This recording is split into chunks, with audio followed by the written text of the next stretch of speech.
Fala galera, como vocês estão? Aqui é Sonark e vocês estão no canal Sonark em Animes. Esse canal vai fazer resumos semanalmente, de 1 a 2 resumos, variando de 2 a 3 horas, podendo dar preguiça e eu fazer apenas de 1 hora, porque né? Sejam bem-vindos, peguem a jujuba e sentem-se gostoso.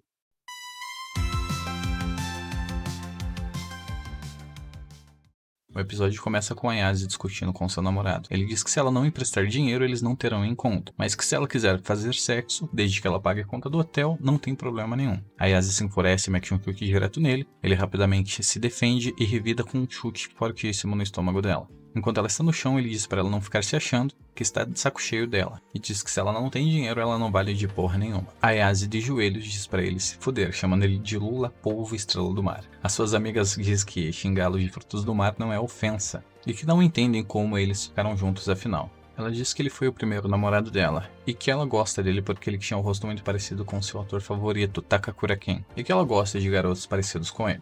A Ayase sai pela escola, dos corredores, dizendo que não tem ninguém para ajudá-la. Quando olha para o lado, percebe que tem um grupo de garotos zoando um nerd. Ela decide se aproximar dele, senta e encara esses garotos. Como são covardes, eles decidem rapidamente parar de tentar o menino. Bom, acho que o mundo todo está cheio de todo tipo de lixo, ela diz. Chama eles de covarde e levanta e sai embora. O garoto, sem entender muito, decide ir atrás de Ayase-chan e chama ela, dizendo que acredita que sabe do que ela gosta. Ela acaba achando estranho, achando que ela está falando que ela está apaixonada por ele e diz que, bom, é para ela esquecer que eles conversaram. Ela diz que a única coisa que pessoas como você gosta, que jamais abordaria sobre, no caso seria sobre ocultismo. E mostra um livro para ela cheio de teorias das conspirações, dizendo que o presidente Obama já visitou Marte, que as Forças Armadas dos Estados Unidos confirmam a existência de UAP, e organizou uma força especial, e no Japão eles estabeleceram uma força de autodefesa. Bom, não importa como você veja, isso é óbvio que eles estão se preparando para uma guerra interestelar. A Ayase se estressa e diz para ele calar a boca, e que acabou de ser escutada pelo seu namorado e que não está com clima para isso. Ela diz que garotos nerds são irritantes e que por isso que ele não tem amigos. Nesse momento, nosso protagonista fica deprimido, joga sua revista no chão e a Ayase sai andando. Ela para, olha para trás, ela volta e pede desculpas. Diz que não acredita em aliens, mas acredita em fantasmas. O nosso nerd começa a rir de Ayase e diz que essa coisa de fantasma não existe. Ela retruca dizendo que deu uma chance para ele falar com ela e que ele jogou fora. Ele diz que ela menosprezou o ocultismo. A Ayase fala que sua avó tem poderes psíquicos e pergunta se ele já viu um fantasma. Ela diz que eles são super assustadores e quando eles começam a possuir alguém, elas entram em convulsão e começam a se contorcer no chão. Ele fala que isso provavelmente é uma condição médica e que isso não é prova nenhuma que fantasmas existem. A Ayase se enfurece, chega bem perto dele e diz: "E sério, você já viu algum OVNI dirigido por algum alien?" Ele fala que ela tá tomando conclusões precipitadas e chama ela de idiota. Escondidas, as amigas dela escutam a conversa e diz que ela superou rápido o ex-namorado. E eles continuam discutindo no fundo. A Ayase se estressa e diz: "Tudo bem então, se você realmente ver um fantasma, eu irei te fazer meu garoto de recado." No caso, ela tá criando um escravinho. Ele fala que se ela ver um OVNI, então ela será a garota de recados dele. A cena corta para um hospital abandonado, a Ayase morrendo de medo, falando com ele no telefone e fala: "Onde está esse local do OVNI logo? Eu quero ir embora daqui." Eles chamam esse lugar de Hospital Nagi, um santuário para aliens. "Se você convocar um OVNI no telhado, você será abduzida", diz o nerd. "E o que você quer dizer com abduzida? Os aliens irão pegar você e realizar experimentos em você na nave deles." "Oh, espera aí, isso já aconteceu com você?" a Ayase diz. Fala: "Talvez. É que quando os aliens abduzem alguém, eles usam algumas máquinas para apagarem sua memória. Aí as pessoas que são abduzidas acabam esquecendo depois dos experimentos." E fala: "Você nunca ouviu um OVNI antes, viu?" Ele fala: "Bom, não dá pra saber muito." Pergunta se ela conhece a teoria da hipnose reversível. Ela fala que ele está mudando de assunto. Fala: "Não importa se ouviu ou não. Tudo que importa é que eu tenho um bom argumento e você não tem." Ela manda ele calar a boca. E a cena corta com o nosso nerd de frente ao local do espírito. Ele fala: "Eu irei provar de uma vez por todas que não existe esse negócio de fantasmas." Ele entra tremendo: "Não existe esse negócio de fantasma." Ele começa a cantar uma música e a Ayase diz que se ele cantar só vai piorar toda a situação. Ela diz que viu na internet. Ele diz: "Como que você pode falar isso de uma forma tão presunçosa, sabendo que fantasmas não existem? Você só viu isso pela internet e nunca viu nenhum." A Ayase diz que não é bem assim. Ela diz que falou pra ele que a avó dela tem poderes psíquicos e que a família dela é realmente estranha. Que ela era obrigada pela sua avó a sempre fazer um feitiço, um sinal de mão em cima do topo da sua cabeça, até mesmo quando ela estava na escola. Obviamente, todos os garotos acabavam zombando dela. E se ela não fizesse isso, a avó dela ficaria com raiva e ela se sentia horrível. Mas o pior pra ela foi quando o garoto que ela gostava começou a zombar dela. Porra, aí é sacanagem, o crush zombar de você é complicado. Ela disse que realmente odiou a avó naquele momento. E que a culpa do garoto que ela gosta não gostar dela era de sua avó. Ela disse que falou coisas horríveis pra ela. A Yasi completa dizendo que não falou com ela até agora há pouco. E que parou de fazer o feitiço. Mas sempre que alguém zombava com a família dela, ela realmente ficava com raiva. Com o tempo ela descobriu que não era culpa do garoto não gostar dela que ela sentia raiva, é que ela odiou o fato do garoto que ela gostava ter zombado da avó dela. Sério, ela realmente amava a sua avó, seu trabalho como médium, porque eles pareciam especiais para ela. Honestamente, eu nunca vi um fantasma, Yasi diz, e eu não sei porque minha avó tinha um sexto sentido ou algo assim, mas ela me acolheu, me criou e por isso eu acredito nela, assim como eu acredito na minha. Mas bem que minha avó foi presa esse tempo por estelionato, então não sei dizer se tem o mesmo sentimento que a Yasi. E a Yasi completa dizendo que é por isso que ela acredita em fantasmas. Ela pergunta pro nosso menino nerd porque ele acredita, ele fala, não tenho motivo nenhum. Eu só acredito porque eu acredito. Necessariamente não preciso de motivos para acreditar no que eu gosto. É bem parecido comigo até. Ele de repente olha pra frente no túnel e vê uma senhorinha toda comida, enrugada, parada de frente, olhando para ele com os olhos brancos. Se fosse eu, já teria corrido para longe, tá? Com certeza eu correria o mais rápido possível. A velha ainda parada diz para ele: eu irei deixar você chupar minhas tetas, e não deixe eu lamber seu pirulito. Se é que vocês me entendem.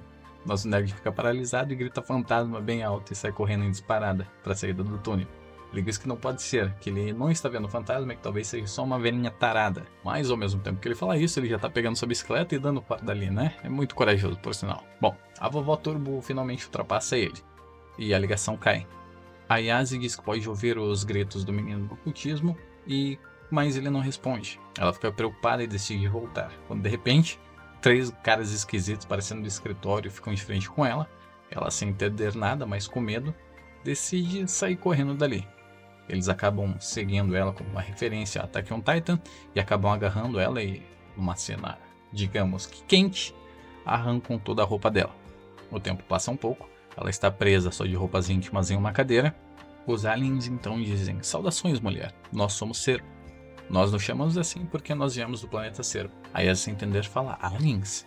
Eles falam: não tenham medo, nós viemos em paz. Aí as estressadas dizem: se vocês vieram em paz, por que me deixaram seminua? Por que será? E onde estão minhas roupas? Eles falam que cuidaram das roupas dela gentilmente e que estão guardadas. Aí Yasi vê as roupas dela jogadas no chão junto com o celular. Eles continuam dizendo: nossa espécie é exclusivamente composta por machos. Portanto, a gente não possui emoções e não temos mais senso de competição. Assim como nossas capacidades evolutivas, elas foram cessadas. Portanto, para podermos resgatar nossas funções reprodutivas como as dos humanos, nós queremos as suas bananas. Nesse mangá dá pra perceber que todo mundo quer a banana, né? Eu tô com medo. Ele tira de sua calça uma espécie de órgão robótico, digamos assim, e que agora eles vão fazer sexo. Depois de fazermos sexo, vamos extrair seu útero e bananas para realizar nossas pesquisas. Se fosse eu, cara, eu já teria quebrado aquela cadeira, ido pra China, mudado o CPF, teria feito muita coisa. A Yasi manda eles ir para aquele lugar e diz que eles não vão conseguir tirar a virgindade dela. Ela namorou com um cara lixo e que ele também não conseguiu e não deixará aliens roubar. Os aliens começam a usar os poderes psíquicos deles para estimular ela fisicamente. Ela começa a se contrair na mesa, pedindo ajuda, mas ninguém acaba ajudando. Eles falam que ela está resistindo bem, mas que eles não têm tempo para isso. Um dos aliens acaba abrindo as pernas dela para começar. Quando a gente acha que vai acontecer alguma coisa, o telefone toca. Um dos aliens se aproxima para pegar e diz que o péssimo dele é horrível. Quando subitamente a vovó Turbo sai do celular e abocanha a banana do alienígena, arrancando ela fora e jogando o alienígena longe.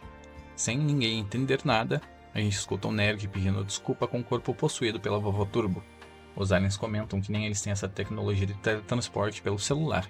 A vovó Turbo retoma o controle do corpo do nosso menino nerd e diz que vai chupar as bananas dos aliens. Eles falam para ela sair imediatamente dali. Em uma cena horrenda, eles acabam rasgando a sua própria pele para mostrar a sua forma verdadeira. E pegue as bananas deles também.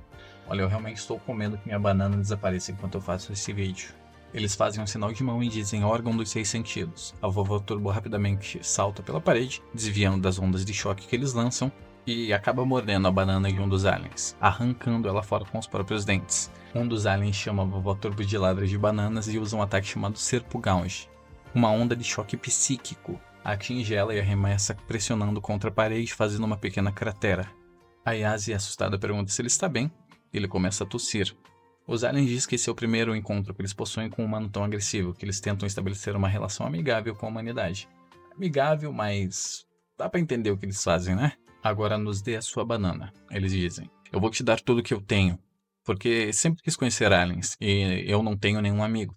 Então achei que os aliens quisessem ser meus amigos. Desde criança eu tento chamar OVNIs pra cá, mas eles nunca vieram. Não importa o quanto eu os chamei, eles nunca apareceram. Os outros me incomodavam por diversão e os aliens nunca me notaram. Ninguém nunca sequer notou a minha existência. Mas a Yasi-san, ela foi quem me defendeu. Então, não ouse pôr a mão nela. Eu não vou perdoar ninguém que machuque ela. Rapaz, me deu até um arrepio agora. Ele está virando menino, ele está virando homem. Se for por ela, eu posso até me tornar uma aberração. A Yasi diz, pegue eles, garoto do ocultismo, e novamente ele usa o mesmo ataque Serpo Gauge, lançando mais uma onda de choque um pouco maior, empurrando ele contra a parede. Nesse momento, nosso menino nerd perde toda a moral que ele ganhou comigo e fala que ele realmente não é bom nisso. A Yasi diz que é muito cedo para ele jogar a toalha. Os aliens, vendo ele derrotado, então decidem voltar a estimular as ondas cerebrais da garota. Pra fazer você sabe o que? Dizem que não se importam com humanos machos e que interessam pra eles é apenas as humanas fêmeas. Eu acho que eu vim dessa espécie. E diz agora que vai voltar a excitar ela outra vez. Enquanto os aliens usam sua influência psíquica, a Yasi lembra da sua avó, pedindo para ela soltar o seu ki. Ela diz que não quer, porque os amigos dela riem por isto. A avó dela continua falando que se ela soltar o seu ki, ela não precisa se preocupar com doenças ou acidentes. E que inquiriqueiros não vão nem conseguir chegar perto dela. Ela não querendo, ela faz o sinal. Sua avó pede para ela primeiro concentrar o poder dentro do seu estômago e imaginar ele soltando como se fosse um flash no topo da sua cabeça. Quando ela faz isso, os amigos da escola dela começam a rir dela. Ela diz que cansou, que isto é só um sinal idiota e que a avó dela é uma louca psíquica e diz que a odeia. Enquanto ela está na mesa, ela se pergunta por que ela está lembrando disso agora. Pede desculpa para a avó dela e ela decide então fazer o que a sua avó pediu. De repente, uma onda psíquica emanando do corpo dela destrói a marca que está aprendendo. O nerd pergunta se ela podia usar ataques psíquicos antes. Ela diz que também está assustada com isso e não está entendendo nada. Um dos aliens disse, ela não conseguiu usar psicocinese mais cedo. Como eu estimulei demais as ondas cerebrais da humana com minha psicocinese, os chakras dela foram abertos. Aquilo era tudo real? Minha avó era uma psíquica real o tempo todo? A Yasi pensa. Obrigado, vovó. Agora eu posso chutar isso com gosto. Ela mete uma bica tão forte no alien que ele é arremessado para fora da nave, destruindo ela. Se chocando contra a parede, a nave começa a soltar algumas explosões e pega fogo. A Yasi diz, que porra, a gente tá dentro de um OVNI? Ela então chama o menino nerd para escapar dali, e ele, transformado na vovó Turbo novamente, pula em cima dela e acaba mordendo seu braço. Ela diz, que merda você tá fazendo? Se controla! A Yasi lança uma onda psíquica direto no rosto do garoto e repele a maldição. A Yasi percebe que mesmo com a maldição fora do corpo do garoto, ela não está indo embora, e ele está se contorcendo no chão. O espectro da vovó Turbo diz, quem diabos é você? E completa dizendo, eu tenho digamos que o pirulito dele. Enquanto eu tiver o pirulito desse garoto, a maldição não vai deixar ele. Se você quer ir de volta, venha para o túnel. Esse lugar é longe demais para mim. Vá lá e eu vou te entreter o quanto você quiser. Sua cachorra escandalosa. A Yasi, discutindo com a vovó Turbo, pergunta quem ela está chamando de cachorra escandalosa. Ela pede para que ela devolver o pequenino do garoto e o garoto está se contorcendo no chão igual maluco. A nave começa a soltar algumas explosões e eles decidem sair dela correndo. A nave se choca contra o prédio do hospital abandonado. Já fora, a Yasi diz que agora ela acredita em aliens porque já foi abduzida por um deles. E ele acredita em fantasmas agora porque foi possuído por um deles. Então o que a gente faz agora? A Yasi pergunta a ele enquanto controla a maldição com seus poderes psíquicos. Ele diz que não tem ideia do que ele pode fazer para controlar a maldição. O que você acha que a gente tem que fazer para tirar essa maldição? A Yasi diz, bater na vovó Turbo, é óbvio. Ela colocou isso em você. Bom, eu vou indo então, diz o garoto nerd. Ele levanta, tira sua roupa, a Yasi fica vermelha observando aquilo. Ele diz, não se preocupe, tudo isso é culpa minha. Eu não posso te envolver mais ainda nisso, Yasi-san. Eu vou achar algum jeito de achar coragem para ir pro túnel, aí eu tomo conta disso. A Yasi diz, e que você só não pede para eu ir com você, depois de tudo que passamos eu não posso voltar. E além disso, se eu não estivesse lá, você teria morrido. E você não acha que a gente deveria trabalhar juntos? A Yasi diz para ele parar de falar isso e vestir a roupa. Ele diz que ele age assim porque ele é um cara estranho. Nesse momento, a Yasi lembra do seu autor favorito novamente e sente uma palpitação no seu coração. Ela tenta se acalmar e pergunta para o garoto qual é o seu nome. Ele, olhando para ela envergonhado, diz: eu me chamo Takakura Ken. Ayase diz que não acredita nele, que isso é sem chance. Ele, sem entender, diz: bom, eu não entendo o que você quer dizer com isso. Mesmo que você não acredite, meu nome é Takakura Ken. Ayase começa desesperada a rolar no chão sem acreditar no que está acontecendo e perde o controle da maldição do garoto. Ele volta a se transformar na Vovó Turbo e pergunta se ele pode chupar a banana da Ayase-san. Ela volta a controlar a maldição e diz: bom, a gente vai estabelecer regras a partir de hoje. Seu nome está fora dos limites dessas regras. Já que você gosta de ocultismo, seu nome agora vai ser Okarun. Ele acaba virando o rosto e concordando e diz: não é como se eu tivesse outra escolha, afinal. A Ayase olha bem para os olhos dele e diz: sua aparência diz outra coisa, Okarun. Ele fala o quê? Ela fala: eu não posso fazer nada sobre a minha aparência. A Ayase se aproxima bem do rosto dele, pedindo para ver ele de perto. Ele acaba se sentindo nervoso e deixando escapar um punzinho. Ele fala que a culpa não é dele, que ela se aproximou muito e que isso deixou ele nervoso. A Ayase percebe que já é de manhã, e diz que isso significa que a Vovó Turbo não vai mais sair. Ele pergunta se ela tem certeza. A Ayase diz que fantasmas não saem durante o dia, que saem apenas à noite, e pergunta se ele quer ficar na casa dela por um tempo. Eles chegam próximo a um templo, e a Ayase diz para ele tomar cuidado, que a avó dela é bem rigorosa com garotos, que ela quase matou seu ex-namorado. Rapaz, se fosse eu nem entrava ali, Deus me perdoe. Ele põe o pé para entrar pelo portão Tori, e logo pega fogo. É mais ou menos eu quando tento ir na Igreja Universal. É quase a mesma cena. A Ayase ameaça ele para longe com seu poder psi e ele diz que está salvo. Ela olha no portão Tori e remove um amuleto amaldiçoado e está protegendo o local. Ele tenta entrar agora e diz que está totalmente seguro. Ela pergunta se ele sente alguma coisa diferente. Ele diz que está com o corpo todo formigando. Ela começa a rir por causa do cabelo dele tá todo espetado e tá parecendo o cabelo da Vovó Turbo. Ela diz que vai trocar de roupa e chama ele para subir pro quarto dela. O quarto dela cheio de pôsteres do Takakura Ken. Dá pra ver que ela gosta realmente muito dele. Ela diz que vai se trocar, então pede para ele fechar a porta. Ele fecha a porta e, em perder o contato visual, ele se transforma novamente na Vovó Turbo. A Vovó Turbo começa a tentar abrir a porta. Ela então usa os poderes dela novamente e diz para ele olhar para a parede ou fechar os olhos. Ele diz que não é sua intenção.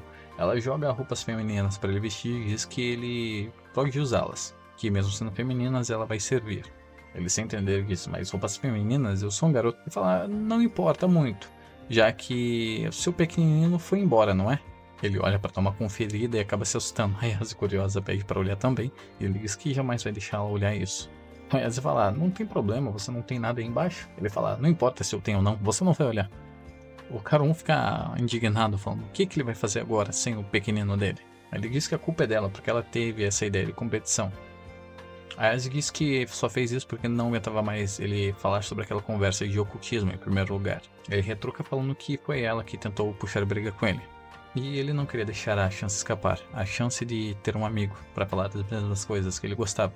E é por isso que ele estava desesperado para falar com ela. Mas então ele percebeu que é como se eles estivessem em um mundo diferente, que alguém como ele não deveria se aproximar dela. Ele pede desculpas por envolver ela nisto e diz que assim que tudo acabar, ela pode voltar a ignorar ele. A Ayase diz que essa parte irrita nele, que ele faz suposições sobre as pessoas e se isola demais delas, e que na realidade ele só é sozinho porque ele mesmo afasta as pessoas que tentam se aproximar dele. A Ayase diz que não é para ele falar para ela ignorar ele, que eles vão apenas conversar sobre ocultismo e essas coisas a partir de agora. Ele vira o rosto envergonhado e chorando, e ela fala para ele dizer alguma coisa, para ele não ser tão formal. Ela se trata novamente, pega ele pelo pescoço e ele chama ela de vadia. Ela começa a enforcar ele, dizendo que ela não tem delicadeza. Ela pergunta: o que você quer dizer com delicadeza? Ela escuta uma campainha saindo de baixo, e o Karun fala: você acha que sua avó está em casa? A Ayase pede para ele ficar em silêncio. Ela diz: eu nunca ouvi essa campainha antes. Bom, eles vão descendo para o andar de baixo, e a Ayase lembra que a sua casa tem duas campainhas. Uma campainha comum para os humanos, e a outra seria para espíritos malignos. Eles correm em direção aos fundos da casa. Pensam que se eles colocarem os talismãs de volta, o espírito maligno ele vai ser incendiado. O Karun fala: mas eu também não seria? E a Ayase continua ignorando ele. Eles olham em volta e veem que não tem nada, olham em direção ao santuário. De repente, uma névoa negra se aproxima. Eles olham desesperados e saem correndo, falando: merda, merda. Correndo para a direção contrária, eles dão de frente com uma parede. Algo como se fosse uma expansão de domínio, deixando eles presos dentro desse domínio. A Ayase pergunta: que porra é essa? E começa a sentir seu nariz sangrando. Ela está perdendo as suas energias. O Karun também está com o nariz sangrando. Ela pede para ele se acalmar. Ela olha em volta e percebe que o que está fazendo isso é a névoa negra. Ayase fala que se eles continuarem assim, eles vão acabar morrendo. Eles se deparam de frente com o portão Tori e decidem correr até lá para colocar. Ocaron fala que se ela colocar, eles vão ficar presos ali e também vão ser incendiados, porque eles não terão como fugir, já que a parede está dentro do portão Tori. De repente aparece um monstro gigantesco, com cerca de 3 metros de altura, falando que achou eles. Vocês são pessoas más, vocês quebraram nossa promessa. Suas genitais, me entreguem elas. Rapaz, realmente aqui fica complicado. Todo mundo quer genitais de alguém. Eles saem correndo por uma onda de choque que ele arremessa utilizando um ataque de sumô. Aí ele pergunta que merda de espírito é aquela enquanto eles saem correndo desesperado. E também, você tem outra coisa agora? É claro que não, aquilo não é um monstro, aquilo lá é um alien. Não tem como confundir aquelas guerras. É o monstro de Floodwoods. Ele é descrito como um alien de 3 metros que foi visto primeiro na cidade americana de Floodwoods e no Japão foi visto na prefeitura de Yamanashi. Então o que foi aquela campainha, idiota? Acho que aliens podem usar aparelhos para espíritos também, diz Ayase. Ocaron diz que estudos mostram que pessoas que veem fenômenos psíquicos frequentemente também são propícios a ver OVNIs, ou seja, aliens e fantasmas devem compartilhar algumas coisas em comum. Ayase diz, então ele tá com os aliens de ontem? Droga, aqueles caras são persistentes mesmos. Nós temos que lidar com ele logo, ou então vamos ser mortos pela fumaça. Mas se eu estiver te protegendo da maldição, Ocaron, eu não vou poder usar os meus poderes. Ocaron fala, eu vou lutar com ele, pode liberar a maldição se conseguir. O que você tá pensando, idiota? Se eu liberar a maldição, você vai perder o controle. Ocaron fala que se ela tentar liberar a maldição apenas na cabeça dele e deixar o corpo amaldiçoado, talvez ele consiga controlar. Ayase diz que vai ser impossível. Nesse momento, o monstro lança mais um ataque de sumô e acaba destruindo praticamente a casa completa deles. Ayase diz que é mais fácil falar o que conseguir, ela nem conseguiu treinar os poderes dela ainda. E também não tem certeza se vai dar certo. Bom, Ayase finalmente tenta, e ele acaba se transformando. O monstro se aproxima mais uma vez utilizando o mesmo ataque de sumô. Me dê elas. Ayase tenta mais uma vez controlar da forma que o Ocaron pediu. E desta vez, antes de ser atingido pela explosão, Ayase se transforma em um cara completamente diferente, com a boca parecida com a Vovó Turbo, mas muito mais ágil, com o cabelo muito mais bonito, salva a Ayase-san no exato momento. Ela fica surpresa pelo que aconteceu, só que ele adquire uma personalidade depressiva e diz que está com depressão. Minha mente está muito clara, mas minha alma está esmagada. Que porra aconteceu com o seu jeito de falar, Ayase diz? Ele vira um fã do Restart de 2016, para ser sincero. Ayase fala, esse é meu erro, eu sou um cara estranho. Ayase pula nele e fala para ele nunca mais repetir esse tipo de coisa, e novamente o monstro se aproxima. O monstro bate palma tentando prender Ocaron. Rapidamente seus dedos são cortados. Nossa, meu corpo se mexeu sozinho. Então esse é o poder da Vovó Turbo? Eu não acho que isso combina comigo. Ayase fala que ele é rápido e se pergunta quando ele fez isso. O monstro agarra Ocaron com uma das mãos e Ocaron abocanha um dos dedos dele. Ocaron acaba vomitando, não conseguindo controlar todo o poder da Vovó Turbo. O monstro rapidamente se recupera e dá um direto em Ocaron, lançando ele contra a casa novamente. Ele se prepara mais uma vez para dar o mesmo ataque de sumô, e Ayase usa a atração psíquica para proteger Ocaron do ataque direto. Ocaron pede desculpas para Ayase dizendo que ele não pode aguentar todo o poder da Vovó Turbo, que parecia que o corpo dele iria se partir em vários pedaços. Ele fala que humanos não são feitos para se mover tão rápido, mas o único dano que ele deu no monstro foi nos 5 dedos deles. Como a gente vai conseguir vencer uma coisa assim? Ayase para um pouco e pensa, bom, esse cara ele é um tipo de lutador de sumô, então talvez se a gente fizer a mão dele tocar no chão, a gente ganha, correto? Ocaron pensa e diz, bom, nós só temos uma chance. Ayase fala, mire nas pernas, Ocaron. Eu não tô no clima, ele fala transformado. Eu vou derrubar ele com os meus poderes. Ele se move em alta velocidade, em direção ao monstro, e Ayase diz que precisa se aproximar. O monstro prepara mais um ataque de sumô e diz, me dê seus genitais. Ocaron segura a Ayase pela mão e se move em velocidade alta, cortando a onda de choque e destruindo o joelho do monstro. Ele diz que está no seu limite. Ayase consegue controlar a maldição de Ocaron com a mão direita, enquanto com a mão esquerda ela controla o monstro, fazendo ele tocar sua mão no chão. Eles estão comemorando, mas é cedo demais. O monstro regenera uma perna e se equilibra novamente. Uma das mãos do monstro agarra Ayase. Ocaron diz para ela sair correndo dali, mas já não há mais tempo. O monstro pega o corpo de Ayase e arremessa contra o portão Tori, a enfiando para dentro do portão. Ocaron fica desesperado vendo sua amiga quase morta na parede. Ele se transforma novamente, perdendo o controle, e diz que isso não parece bom. Ele de repente volta ao normal. Ele olha para o portão E a Yase está estendendo uma das suas mãos, controlando sua maldição novamente. Ela diz: Ei, Alien Sumo, sua mão já tocou no chão, seu atrevido de merda. Ocarum pede para Yase liberar a maldição de novo. Ele diz que não se importa o que acontecer com o corpo dele. A Yase diz para ele não se preocupar, que ele pode sentar e observar, já que ela vai chutar a bunda do monstro. Tanto mesmo de acabar de falar isso, o monstro desfere vários socos em direção a ela novamente, fazendo uma cratera maior em volta do portão Tori. Ocarum olha aquilo tudo horrorizado e diz para ela parar. A Yase fala que isso não está funcionando com ela. Ocarum implora para ela liberar a maldição dele. Ele diz que se ela não fazer isso, ela vai acabar morrendo. A Yase diz: Não se preocupe, eu estou bem. Isso é profundo o suficiente. Isso significa que nós estamos fora do arco. A imagem corta mostrando o portão, que foi quebrado o suficiente para eles saírem dos domínios do templo, e assim não queimarem quando eles ativarem o amuleto novamente.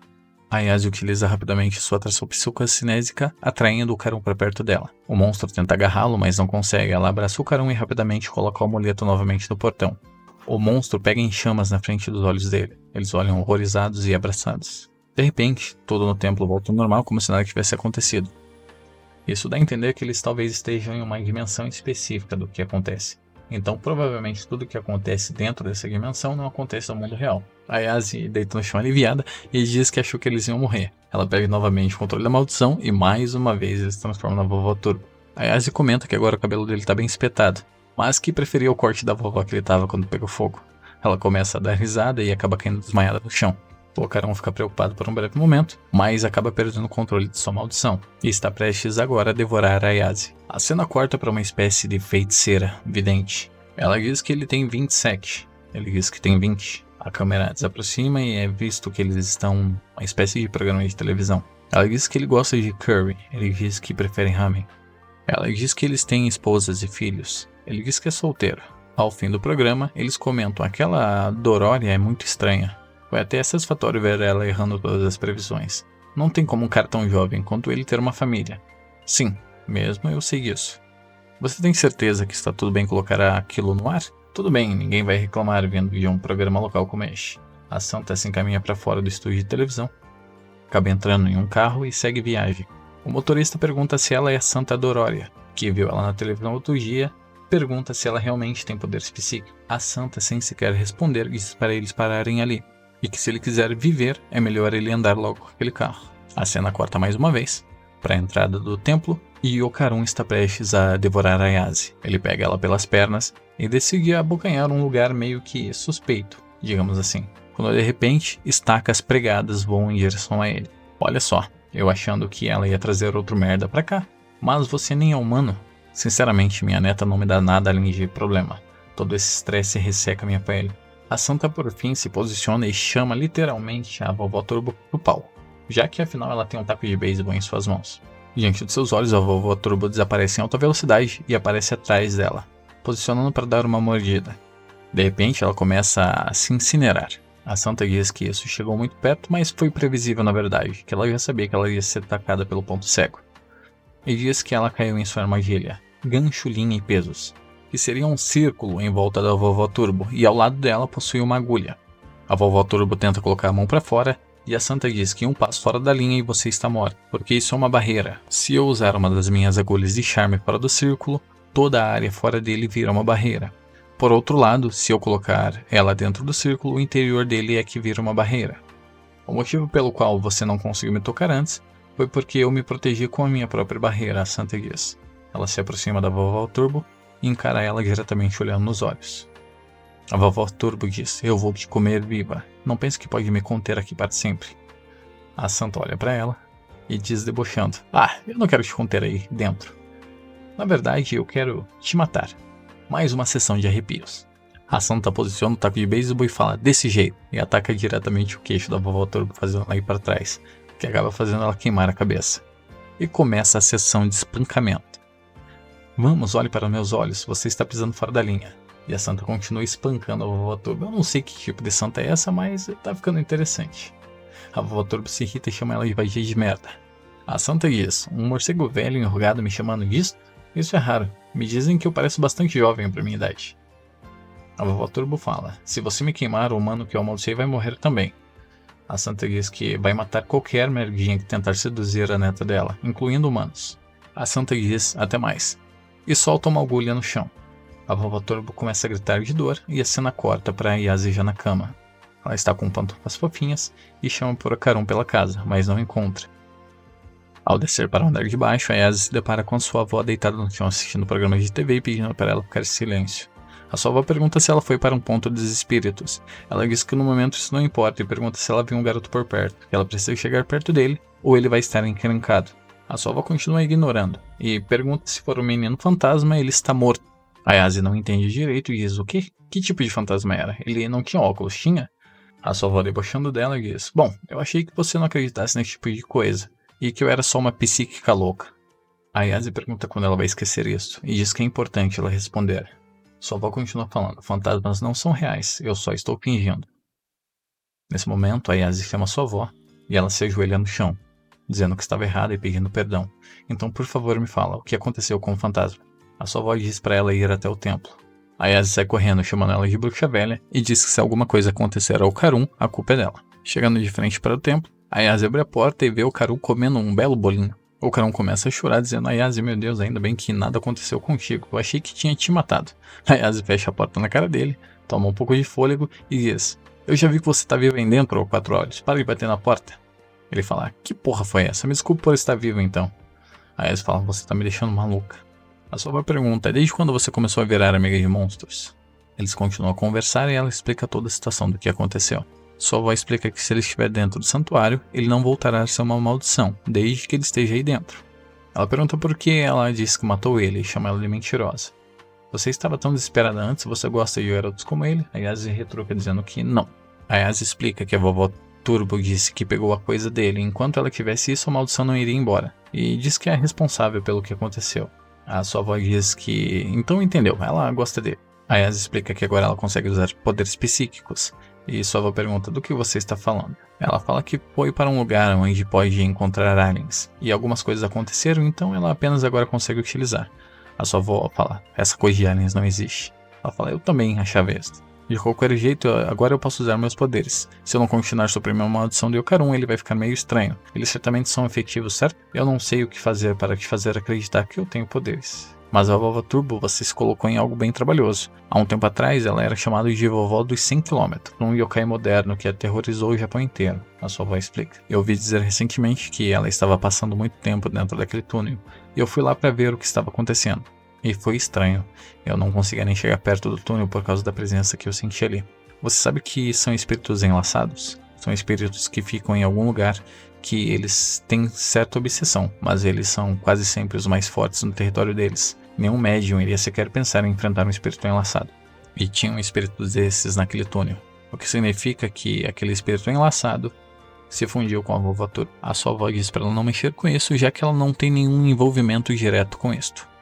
A Yase para, olha de frente para a porta e imagina o que o precioso Ken-san dela faria no momento. Então ela diz que se ela fosse o Ken-san, ela com certeza iria ajudar o Okarun, e que ela vai fazer a mesma coisa que o Ken-san faria. Sua avó diz que já que ela quer vencer a vovó, ela vai ter que jogar pega-pega com ela. E continua explicando, ela coloca todas as confianças na sua perna, mas se você ultrapassar ela, você pode ganhar. Vocês vão ter que correr até a morte, a cidade inteira, já que o domínio do espírito enlaçado que se fundiu com ela é toda a cidade de Shounou.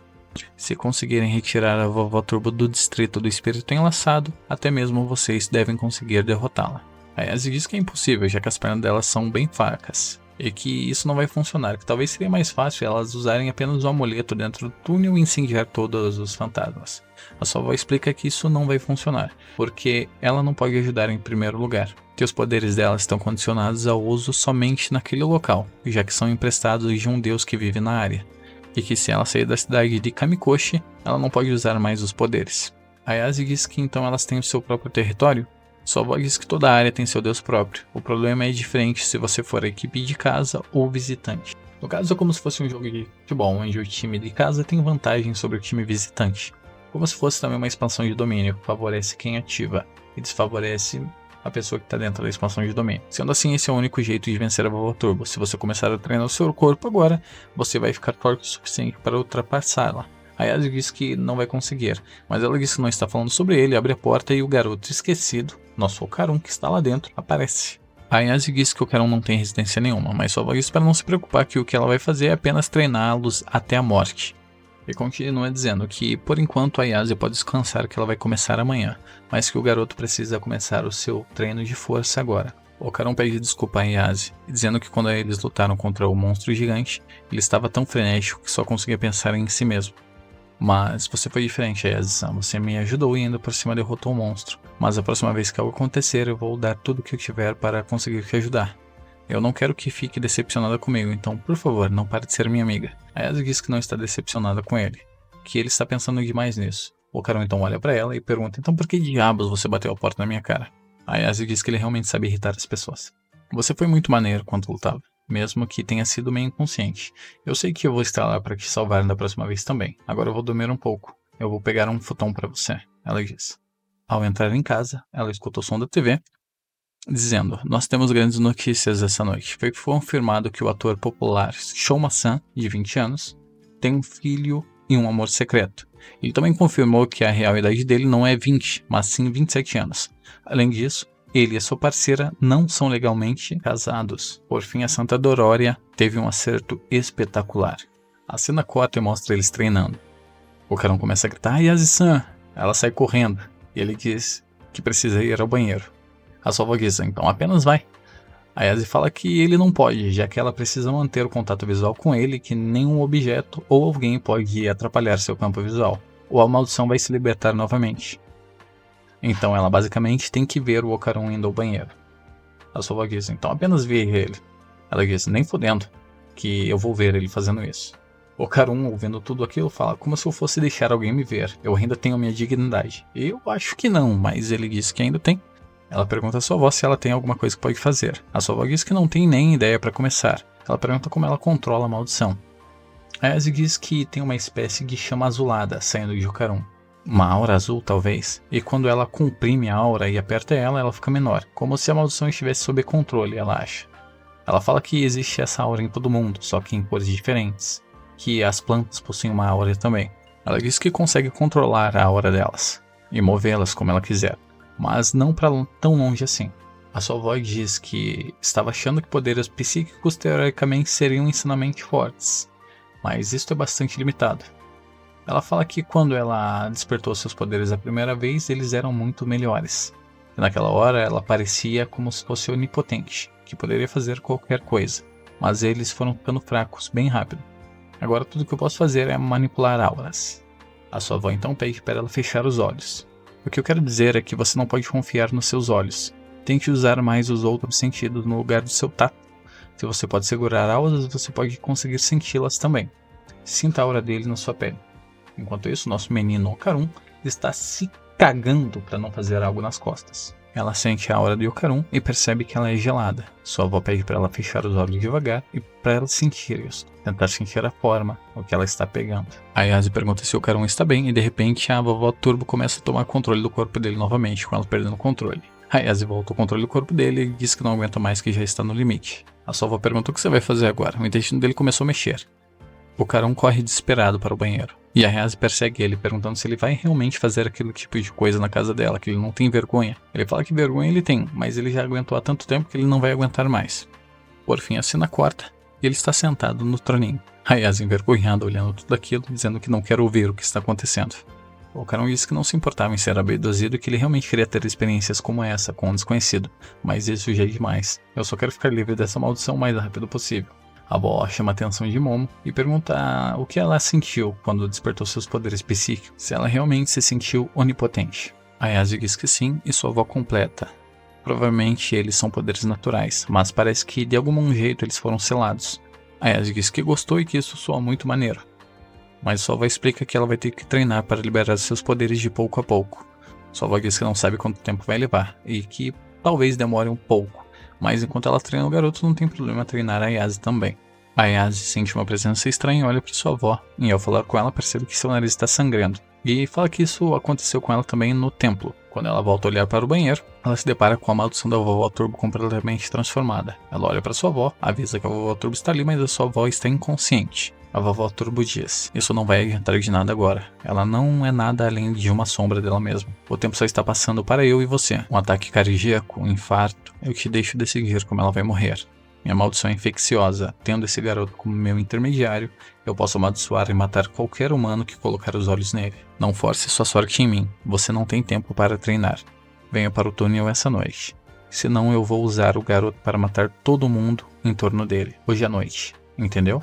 A vovó Turbo desaparece diante dos olhos dela e todos voltam ao normal. A avó de Ayase percebe que um amuleto de proteção que estava em sua casa acabou se incendiando pela visita da maldição e pergunta a Ayase o que aconteceu. A cena corta e eles estão vestidos como sacerdotes. A sua avó explica que essas roupas são como colete à prova de balas para um médico e que é para eles ter certeza de não tirarem essas roupas.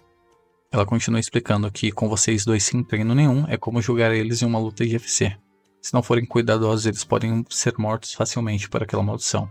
O Ocaron diz que é pra ela não se preocupar, que eles não são tão fracos assim, afinal eles já lutaram contra aliens. A Santa diz para ele parar de brincar com ele, que essa coisa de aliens não existe. Ele começa a dar bronca em sua neta, dizendo que isso aconteceu porque ela sempre causa problemas pra ela. A Ayase diz que ela não tá com tempo pra escutar broncas de uma velha bruxa. A sua avó chama ela e de repente a abraça, dizendo pra ela não morrer. A cena corta com eles discutindo no metrô. A Ayase diz que é muito longe para ir de bicicleta e não quer estar cansada só de chegar no túnel. Ela diz que não vai deixar a vovó Turbo escapar dessa vez, dizendo que aquela velha pelancuda mexeu com alguém que ela se importa e por isso que ela vai chutar a bunda dela até a morte. A Ayase e o Ocaron estão parados de frente pro túnel. A Ayase pergunta: Ocaron vai primeiro? Ocaron responde: eu não, damas primeiro. Eles ficam discutindo por um tempo e Ocaron dá a sugestão dos dois entrarem juntos, lado a lado, porque daí assim ninguém vai estar em desvantagem ou vantagem. Ao entrar no túnel, a Ayase diz: espera, Ocaron, você está indo atrás de mim, fica do meu lado.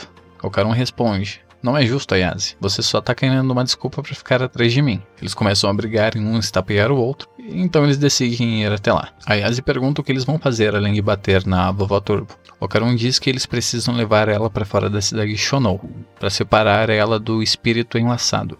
Se a gente fizer isso, a vovó Turbo vai ficar mais fraca e até a gente deve conseguir derrotar ela. A Ayase diz que entendeu, mas se eles lembrarem bem, eles derrotaram aquele alien gigante antes, e que talvez eles não tenham tantos problemas assim para vencer a vovó Turbo. Ocaron diz: falou a garota que estava com medo de entrar no túnel. Mas, no final, ela não passa de apenas uma velha pelancuda. E a gente lidou com aquele grandalhão. Então, ela vai ser só um pedaço de merda. Assim que ela fala isso, surge uma enorme cabeça da vovó Turbo, tampando completamente o túnel. Eles se assustam, dizendo que ela era enorme. E eles tentam correr, mas não conseguem. O Ocaron fica desesperado, perguntando o que vai fazer. E a Ayase tenta acalmá-lo, dizendo que é só eles levarem ela para fora de Shounan. E diz que eles farão isto.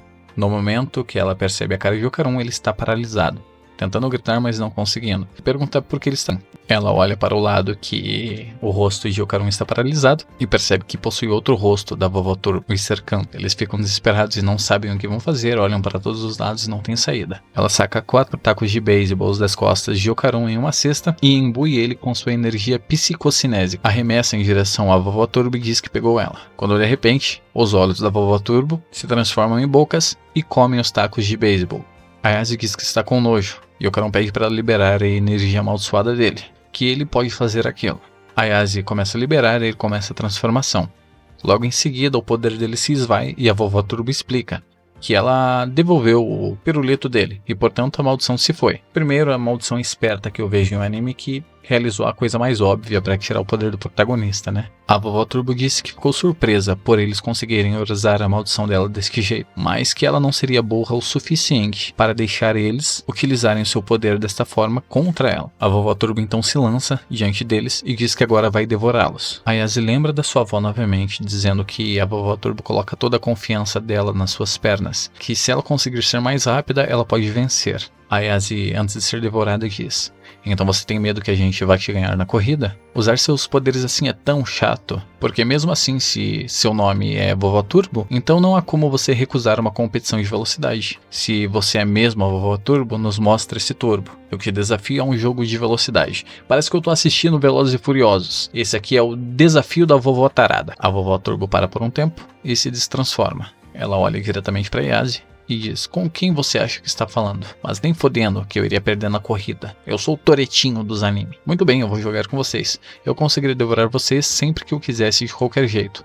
Quais são as regras e a linha de chegada? A Yase diz que não possui regras, que o que eles vão jogar é um pega-pega. Se ela pegarem eles, ela vence. Ela pede pra Vovó Turbo contar por 10 minutos enquanto eles correm, que o jogo acaba quando eles forem pegos. A Yase diz que é pra ela contar até 10 minutos e não trapacear. A Vovó Turbo diz que também não suporta trapaceiros e começa a contagem. 1, 2, 3, 4. A Yase e o Carão saem correndo a toda. O Carão diz que a Yase é um gênio e agradece ela, mas diz que ela deveria ter perdido mais tempo. A Yase fala que 10 minutos é tempo suficiente para eles fugirem da cidade. Ela olha para trás para ver se a velha bruxa ainda está contando, só que ela percebe que ela está contando de uma forma diferente. 1 minuto, 2 minutos, 3 minutos. De repente, mãos saem do chão e prendem a Yase de uma forma sugestiva, em forma de um casulo. A Yase chama o Carão, mas ele não consegue libertá-la. A velha diz: os 10 minutos dela já se foram, agora eu vou contar 10 minutos para você também. Ela volta a contar. 1, 2, 5, 20.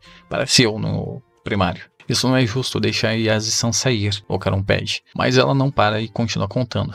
Vocês me disseram para contar 10 minutos, não como contar eles. O Carão diz para ela não foder com ele, para ela contar de forma justa. A vovó finaliza e conta até 10. A vovó se aproxima dele e diz: peguei você. No momento que ele tá para ser pego, ele lembra do rosto da Yase, dizendo que independente do que acontecesse, ela estaria do lado dele. O Carão, em um momento de fúria, grita: me deixe chupar as suas tetas, e salta na direção da Vovó Turbo e morde as tetas dela. Ela começa a chacoalhar de um lado pro outro, dizendo para ele não chupar os peitos dela assim. Ele disse: bom, já que você disse que chuparia meu pirulito, não tem por que eu não morder as suas tetas. Ele fica balançando ela de um lado pro outro. A Vovó Turbo, sem conseguir se transformar por causa da roupa que o Carão está usando, diz que não consegue nem soltar deste merdinha. Ela percebe então que é por causa da roupa e decide se transformar na forma espectral e possuir o corpo dele novamente. A Vovó Turbo então entra pela boca dele, já que ele estava mordendo as tetas dela, e a Vovó Turbo no corpo dele diz: bom, você é realmente um pé no saco, seu merdinha. Inclusive, quem diabos te deu essas roupas? Ela se pergunta se talvez ele esteja junto com os sacerdotes.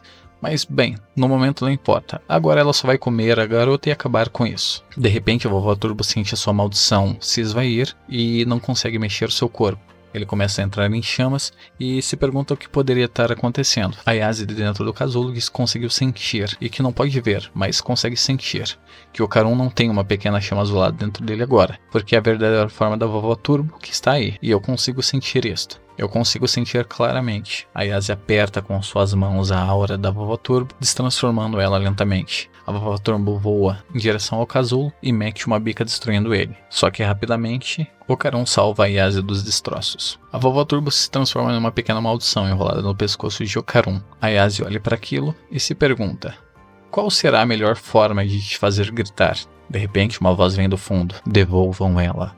Me devolvam a vovó. Eles olham para trás e de repente um caranguejo gigante toma conta do túnel completamente. A vovó grita: espírito enlaçado, mate eles. Eles saem correndo desesperados do túnel, enquanto o caranguejo está atrás deles, destruindo o que vê pela frente. Eles saem correndo pela cidade gritando: caranguejo! O Carão pergunta: por que o espírito enlaçado tem uma forma de caranguejo? A Yase fala que uma vez a avó dela tinha dito que para poder cruzar o rio Sanju, os mortos assumem a forma de um caranguejo de água doce. O caranguejo correndo atrás dele, destruindo o que vê pela frente, e a Vovó Turbo chamando ele: por aqui, por aqui.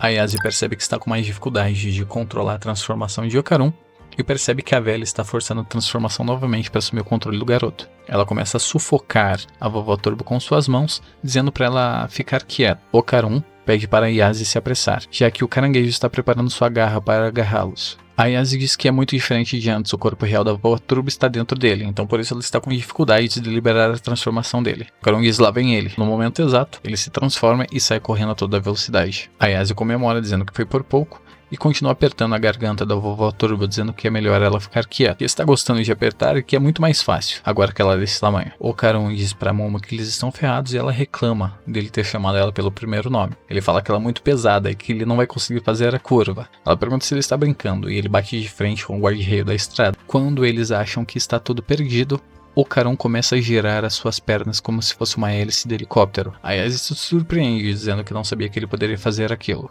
Eles ficam planando pelo ar por um breve momento, mas acabam caindo e batendo em um poste. Ela pergunta se está tudo bem, e o Carão diz que aquilo exigiu demais dele. Ele volta à sua forma primária e sai correndo a todo. Ele diz que ele só pode usar o poder máximo dele por 2 vezes, mas a Yase diz que esse atalho que eles tomaram deve ter distanciado eles muito do caranguejo gigante. De repente, o espírito enlaçado salta sobre eles e a Yase diz: lá vem ele. Eles continuam correndo. A Yase olha para trás e vê um monte de rostos em cima da cabeça do caranguejo. As pessoas na cidade começam a olhar para eles correndo juntos e debocham, já que eles não conseguem ver os espíritos amaldiçoados. Apenas 2 malucos correndo pela rua. A Yase percebe isso e começa a reclamar, rezando para que ela não veja nenhum amigo de escola. O Carão avisa que o fôlego dele está acabando. A Yase diz que mesmo assim ele pode usar o poder máximo dele mais uma vez. Ele responde ela dizendo que mesmo se ele pudesse, isso não ajudaria nada. É longe demais para ele. Eu não consigo nos levar para fora de Shounou. Nesse ritmo o caranguejo vai nos alcançar e nos comer, ele avisa. A Yase diz que de jeito nenhum ela quer que um caranguejo coma ela, que na verdade ela preferiria comer um caranguejo. De repente ela tem uma ideia. Olha um outdoor ao longe e pede para o Carão virar à esquerda. Dentro do restaurante, algumas pessoas são atendidas e eles perguntam quantas pessoas vão comer. A Yase entra gritando no restaurante dizendo reserva para 2. O caranguejo entra com tudo pela parede, destruindo completamente o restaurante. Eles começam a subir os andares e o caranguejo logo atrás dele destruindo tudo com suas garras. Mais acima possui uma casa de banhos. O caranguejo entra por ela destruindo a parede e o chão. As pessoas lá acabam achando que foi uma explosão porque elas não conseguem ver o espírito amaldiçoado. A Yase e o Kurung dizem que aquele não é um bom lugar, porque por ele ser escorregadio eles não têm como se mover direito. Por outro lado, é o habitat natural do caranguejo. Olhando em volta, a Yase percebe que tem um encanamento que leva água quente até as fontes termais. Ela usa sua atração psicocinética para destruir o encanamento e encharcar o caranguejo com água fervendo, fazendo o caranguejo assado. A Yase explica que quando os caranguejos são fervidos, eles ficam tensos e macios, depois tensos novamente, o que significa que suas fibras e músculos ficam duros, e seus movimentos mais lentos. O Kurung, sem acreditar, vê que o caranguejo parou e diz: nossa, ele parou mesmo. A Yase olha para o caranguejo com vontade de comê-lo e o Kurung diz para eles saírem dali. A cena corta, eles já estão correndo perto da saída da cidade e ele diz que é só atravessar a rua para dar tchau para a cidade de Shounou. A Yase pergunta se aquele local não está menos vazio que antes. De repente eles olham, uma pessoa correndo atrás deles, depois 3, depois 10. Quando eles veem uma multidão de pessoas perseguindo eles pela cidade. A Yase grita para eles correr e pergunta que merda aconteceu com eles. Seus idiotas, vocês acharam que ia escapar fácil? Tem um grande cemitério logo na divisão de Shounou. Nós pegamos emprestado um pouco do poder dos espíritos de lá. Afinal, Shounou é o nosso território. A cena corta mostrando diversos espíritos invadindo e possuindo pessoas. Essas pessoas correndo atrás deles, procurando. E em meio à multidão, o caranguejo retorna. A vovó diz que jamais irão deixar eles escaparem. Eles percebem que estão encurralados, com o caranguejo gigante e a multidão perseguindo eles. O Carão pode vir com tudo de novo. Ele diz: o quê? Mesmo se eu fizer isso, a gente não vai conseguir chegar na cidade vizinha. A Yase pede para ele apenas confiar nela. Ele se transforma, dizendo que se sente um lixo. A vovó Turbo diz que já acabou para eles, que mesmo assim ele não vai conseguir se mexer porque ele só pode usar aquele poder 2 vezes. A Yase diz para ele sair correndo. Ele fura a multidão de pessoas jogando todas para o ar. Sua velocidade é extrema. Eles continuam perseguindo ele por algumas ruas. Ele segue o quarteirão e para em meio à faixa de pedestre. Ambos caem no chão, ele tossindo sangue e a Yase quase vomitando. O Kurung diz que não consegue mais. A Yase diz que quase vomitou as suas tripas. Meu corpo é como se ele estivesse se rasgando. Levanta o Carão. A vovó Turbo chega na voadora e chuta o Carão para longe. A Yase tenta segurar ela com seu poder, mas a vovó Turbo acaba repelindo.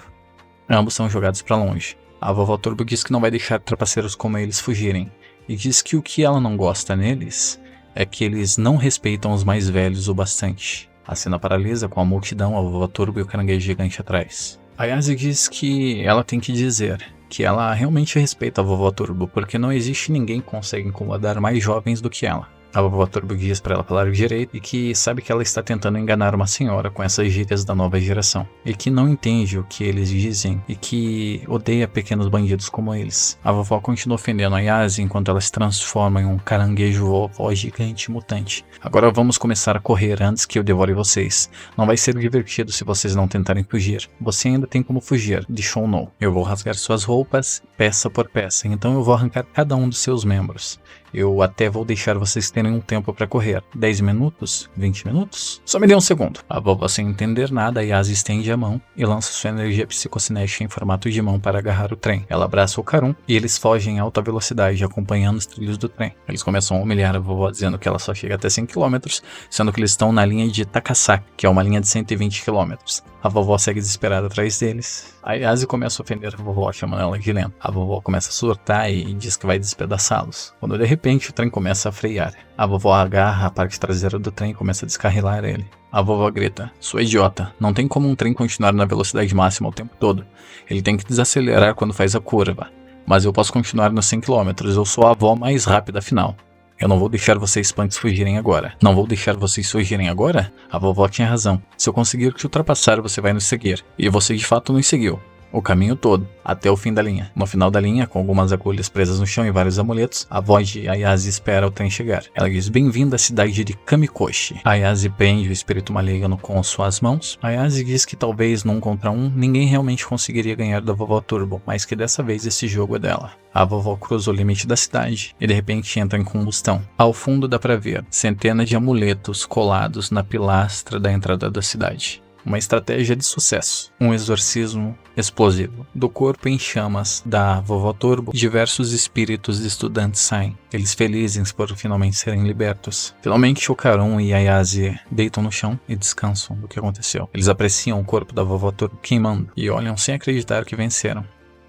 Okarun acorda e pergunta: "Onde estamos? O que aconteceu com o caranguejo? O que aconteceu com a vovó Turbo? Pelo visto, conseguimos vencer eles?" Ayase faz uma cara de merda, olha sua avó fazendo um sinalzinho de paz, e a cena corta com eles prestando as homenagens para as almas perdidas no túnel. A avó de Ayase diz que não queria ter pegado pesado com eles. Esse túnel era um lugar de uma rede de assassinatos de adolescentes, garotas como você, violadas, despedaçadas e deixadas de lado. Não era o desejo delas de se tornar um espírito maligno, mas médiuns espirituais temos tentado achar a vovó Turbo por um bom tempo, e nós achamos um padrão no seu comportamento. Ela sempre aparecia perto de espíritos de garotas que morreram de forma inimaginavelmente trágica. Nós acreditamos que a vovó Turbo provavelmente vagava para visitar os espíritos de garotas que não conseguiam descansar em paz e confortá-las. Ela conclui dizendo que os mortos não são permitidos machucar os vivos, por isso, eles têm que fazerem eles irem para o outro lado. O mesmo para os vivos, não importa o que fizerem, eles nunca devem desrespeitar os mortos. Não existe salvação para esses que se intrometem no território dos mortos, mesmo se eles forem mortos. Essas são as regras que os vivos e os mortos devem seguir para poderem coexistir. Fico feliz que vocês estejam bem. A cena corta mais uma vez para casa de Ayase e ela e a sua avó estão brigando por causa de um prato de caranguejo. A avó dela diz que se ela não largar, ela vai queimar tudo que ela tem no Takakura-ken, enquanto o Okarun come tranquilamente na mesa. Ayase chama a sua avó de animal. O Okarun diz que não está com muita fome no momento e se elas quiserem, elas podem pegar a parte dele. Antes mesmo de falar, elas estendem a mão, cada um pega uma pata de caranguejo e enfiam na boca. O Okarun diz que normalmente ele não come muito. Eu estou surpreso por vocês conseguirem comer esse tipo de coisa depois de tudo o que aconteceu. A avó de Ayase pergunta o que ele realmente quer comer.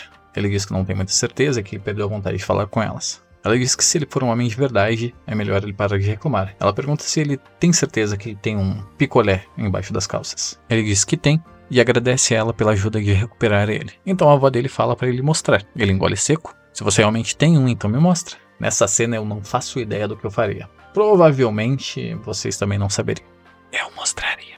O Okarun pede ajuda a Ayase, mas ela tá entretida comendo caranguejo. E de repente a avó dela sai correndo atrás do garoto querendo ver o picolé dele. A cena corta e o Okarun está agradecendo elas pela hospitalidade. Ele agradece por tudo que aconteceu. Disse: "Tudo bem então, até mais. Tchau." Ambos se despedem, eles ficam indecisos em dizer tchau ou adeus. Então a Ayase para, pensa e diz: "Até amanhã." A gente fica até animado de ver o brilho no olho do garoto quando dá 10/10 dias até amanhã pra ele, né? Já é de manhã e o Okarun está na entrada da escola. Ele passou a noite inteira pensando em como iria cumprimentar ela, até porque ele não sabe como fazer isso. E ele também não queria que as pessoas descobrissem que ele é um amador em dar bom dia. Mas a realidade é que ele nunca teve um amigo para dar bom dia, né? Chegando no portão da escola, ele percebe que a Ayase está parada lá. Ele diz que por mais que eles se dão bem, ele não vê ela ficando no portão esperando ele chegar. Ele se aproxima meio envergonhado, pensando que talvez ela esteja esperando outra pessoa. E ela diz que ele está atrasado e chama ele para entrar. Com os dois ficando mais próximos da adolescência, enfim, começa. O Okarun se despede de Ayase e volta para a escola. Logo, o Okarun é empurrado por um dos valentões e ele cai de costas no chão. Ao menos esse anime vai mostrar o período escolar, né? Não é igual um anime que se passa numa escola de feitiçaria e sequer vimos a escola de feitiçaria praticamente. Olha a farpa. E é possível ver que ninguém dá moral pro nosso menino nerd, né? O Okarun tá sendo desrespeitado até por uma random que acabou de aparecer. Ela fala para ele sair logo debaixo da mesa dele e ele fala que todo mundo ali é irritante. Bom, eles podem me irritar. Ele termina dizendo que ele não se importa em como ele é tratado por aquelas pessoas. Por que, você pergunta? Bom, porque ele fez uma nova amiga incrível. Assim que ele termina de falar isso, como ninguém respeita ele, as pessoas jogam uma bola de papel na cara dele. Pelo amor de Deus, protagonista. Transforma na vovó Turbo e morde o picolé deles. A cena corta para a visão de Ayaz e Sam. Suas amigas estão comentando porque ela ficou sem o celular e porque não foi para a escola ontem. Ela acaba não respondendo porque está presa em seus próprios pensamentos. Eles se perguntam se ela voltou com esse namorado e por isso ela parece tão brava. Em sua mente ela diz apenas que quer conversar sobre aliens. A cena muda mais uma vez para o Karun, a gente vê ele desenhando o belo caranguejo que eles enfrentaram na noite passada, e ele está pensando praticamente a mesma coisa, que quer falar sobre fantasmas ou qualquer coisa do tipo, desde que seja com a Ayaz e Sam. O Karun diz que ficou tão estressado essa manhã que ele não conseguiu sequer responder as perguntas de Ayaz e Sam. Por outro lado, Ayaz também está pensando em falar com o Karun sobre os aliens que atacaram eles, perguntando o que eles devem comer, se eles se limpam quando vão ao banheiro, ou se usam roupa de baixo. E vocês, será que vocês usam? Tô de olho, hein? Ambos estão ansiosos, um querendo falar com o outro, esperando que o tempo passe rapidamente. Finalmente o sinal da escola toca, e em meio àquela multidão de pessoas eles estão tentando se encontrar, mas acabam se perdendo no caminho. Ayaz e Sam pergunta se alguém viu o Karun, mas as pessoas não sabem quem é ele por esse nome. Ayaz chega de frente para a sala de Karun e pergunta se alguém conhece ele. Eles respondem que não, ela fala que ele é um garoto que gosta de ocultismo, baixinho que usa óculos. Eles falam que não conhecem ninguém assim e que nem perceberam se tinha alguém assim na sala de aula. Meio provável, né, já que eles só sabem azucrinar ele, não sabem o mínimo da vida da pessoa. Por outro lado, o Karun vai até uma sala de aula e pergunta se alguém viu Ayaz e Sam. Ele fala gaguejando e as pessoas pedem para ele falar direito. Ambos saem da sala ao mesmo tempo, só que o Karun está de costas para Ayaz e Sam. Ele acha que ela está na cafeteria e ela se pergunta por que ele iria para um lugar tão barulhento quanto a cantina. Bom, ele diz que talvez depois ele vai na cantina. Cara, eu não aguento mais esse desencontro, tá me dando agonia, eu quero que vocês se encontrem logo, se beijem, me dê 10 reais, um saco de jujuba e é isso. Eles chegam até o local e só possuem pessoas desconhecidas. O Karun diz que ela não está ali, talvez vá procurar na cantina. Por outro lado, a Ayaz diz que vai procurar na cafeteria. E novamente eles se desencontram. Vão em lugares trocados. O Karun acredita que ela está evitando ele. Que por esta manhã ela viu que ele é uma pessoa falha e perdeu o interesse. Ou talvez tenha deixado ela irritada. Por outro lado, a Ayaz está pensando, vamos, diabo, onde você tá? O intervalo tá quase acabando. Engraçado que os dois estão um do lado do outro praticamente, separados só por uma cerquinha de madeira. E ambos estão xingando, querendo se ver. A Ayaz começa a pensar novamente que ele está evitando ela. Talvez ele não goste de pessoas tão diretas assim. E talvez ela também não tenha pensado em como ele se sentia com tudo isso. Já o Karun acredita que ele não se encaixa no ciclo de amizades dela. Ambos estão de cabeça baixa, pensando o que um ou outro está acreditando. Ambos se sentindo mal, saem de cabeça baixa, um de frente para o outro. E eu juro que se eles não se vê, eu vou ter esse autor e arranco a cabeça dele. Prometi a mesma coisa com o GG Akutami e ele fez aquela porcaria. Então, não significa nada. Olha, eu não entendi o que aconteceu, eu estava lendo eu bonitamente, ambos pedindo desculpa um para o outro, de cabeça baixa, quando de repente eles vão de frente um com o outro e se beijam, o que é maravilhoso, porque isso raramente nunca acontece. A Ayaz Sam fica vermelha. Que porra você está fazendo aqui, Ayaz? Essa é minha fala. Nossos dentes se bateram. Não foi um beijo, foi uma dentada. Lembrando que esses são os mesmos dentes que morderam a banana do alienígena. O Karun disse que ficou procurando ela por todo canto e só achou ela agora. E aí Ayaz-san disse pra ele parar de caminhar pela escola toda dela. Espera, você estava procurando por mim? Claro que eu tava. E agora o almoço já tá acabando. Eu achei que você estava tentando me evitar. Ayaz diz, isso é o que eu tava pensando sobre você. Que bonitinho, eles estão envergonhados. A Ayaz percebe que o clima ficou pesado e decide mudar de assunto. De repente, meu Deus. Eles se beijaram? Eles olham assustados e as amigas fofoqueiras dela estão vendo o que aconteceu. Pera, um pouco, Momo, se você tem algo rolando com ele, me fala. Então é por isso que você tava tão estranha? A Ayaz diz, é claro que não, porra. Como se eu fosse beijar esse idiota sem cérebro. O Karun responde, é o que ela disse, de jeito nenhum eu iria beijar alguém estúpido como ela. Ei, peraí. A Ayaz continua, não tente negar isso, careca. O Karun responde, eu não sou careca, talvez você devesse carregar esses óculos. Por fim, ao final da discussão, ambos seguem em caminhos opostos, dizendo que um não quer falar com o outro. As amigas dela percebem o que está acontecendo e dizem que eles estão muito próximos. O Karun no momento está no banheiro, olhando para o seu menino que ele perdeu por um breve momento e que graças a ele, repito, graças a eles, ele encontrou a Ayaz. Se não fosse pelo menino dele, ele não teria encontrado. Eu só disse tudo que veio à minha cabeça no claro do momento, mas tem muita coisa que eu quero falar com ela sobre e eu preciso me desculpar. Quando ele finalmente decide pegar no meninão para dar aquela mijada, ele percebe que tem algo faltando. Digamos que sumiu os guizos do Kakashi Sensei dele. A Ayaz está completamente cercada de pessoas curiosas querendo saber quem é o garoto que ela beijou. Elas apontam o dedo perguntando se é aquele cara ali. Ela diz, não, ele não é meu namorado. Quando ela realmente se dá conta, ela percebe que ele está na frente da sala dela, dizendo que precisa falar alguma coisa para ela. Se a vergonha não fosse suficiente, isso seria pouco. Ele está andando agachado, diz pra Ayaz que isso é realmente importante, fazendo o sinal das duas bolinhas dele que desapareceram. A Ayase diz que não queria vê-lo, e diz pra ele ir embora e que isso não importa. Ele continua dizendo que tem coisas importantes que ele precisa dizer e que precisa falar com ela sozinha. E ela disse que não. As amigas começam a dizer que eles estão discutindo na frente deles e ela continua falando que eles não são namorados. O Carão continua insistindo, dizendo que eles conversaram tanto essa manhã e perguntam por que ela não quer conversar com ele agora. Ela disse, bom, até você dizer que não queria falar comigo. O Carão disse que só falou aquilo no calor do momento e que ainda quer falar com ela. As pessoas na sala começam a achar isso fofo e a Ayase manda elas calarem a boca, dizendo que isso não significa nada e pede pra ele ir apenas para outro lugar. Só falta elas ficarem naquela historinha, né? Tá namorando.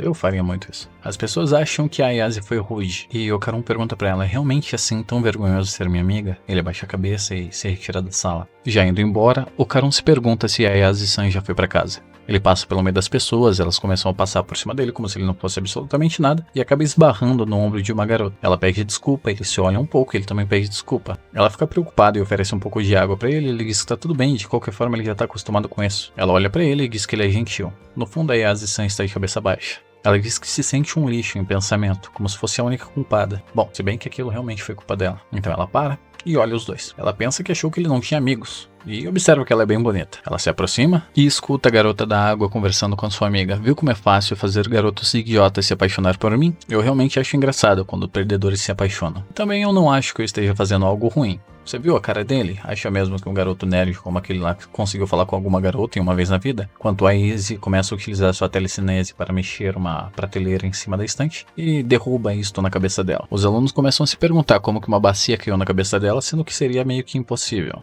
O Carun olha aquilo lá de longe e se pergunta se foi a colisão com ela que acabou fazendo aquilo. A Ayase chega por trás e abraça o braço dele. E diz de uma forma fofa e meio psicopata: vamos para casa juntos, ô Carun? Os seus óculos estão maneiros como sempre. Acho que nenhuma cachorra iria entender você, ô Carun. Ela diz olhando para trás com cara de psicopata. Melhor que uma bacia caia nelas do que um homem ter uma queda por elas. Você não acha? As garotas ficam no chão sem entender nada. A Ayase acaba pedindo desculpa pela situação que ocorreu no pátio da escola. Ela explica pra ele que não é vergonha de ser amiga dele, mas vergonha do que aconteceu, do suposto beijo. O Carun acaba dizendo que entende que é melhor ela não se preocupar com isso, que na verdade ele está mais feliz, que eles podem fazer as pazes depois daquilo. O Carun pede pra ela deixar aquilo de lado e ela diz que não conseguiria, mas ele diz pra ela se acalmar e escutar. Ele relembra ela que eles derrotaram o Vovô Turbo, mas aconteceu algo. Ele perdeu os guizos do Kakashi Sensei. Ela, sem entender nada, ele repete que perdeu os guizos do Kakashi Sensei e ela começa a rir igual maluca no meio da rua.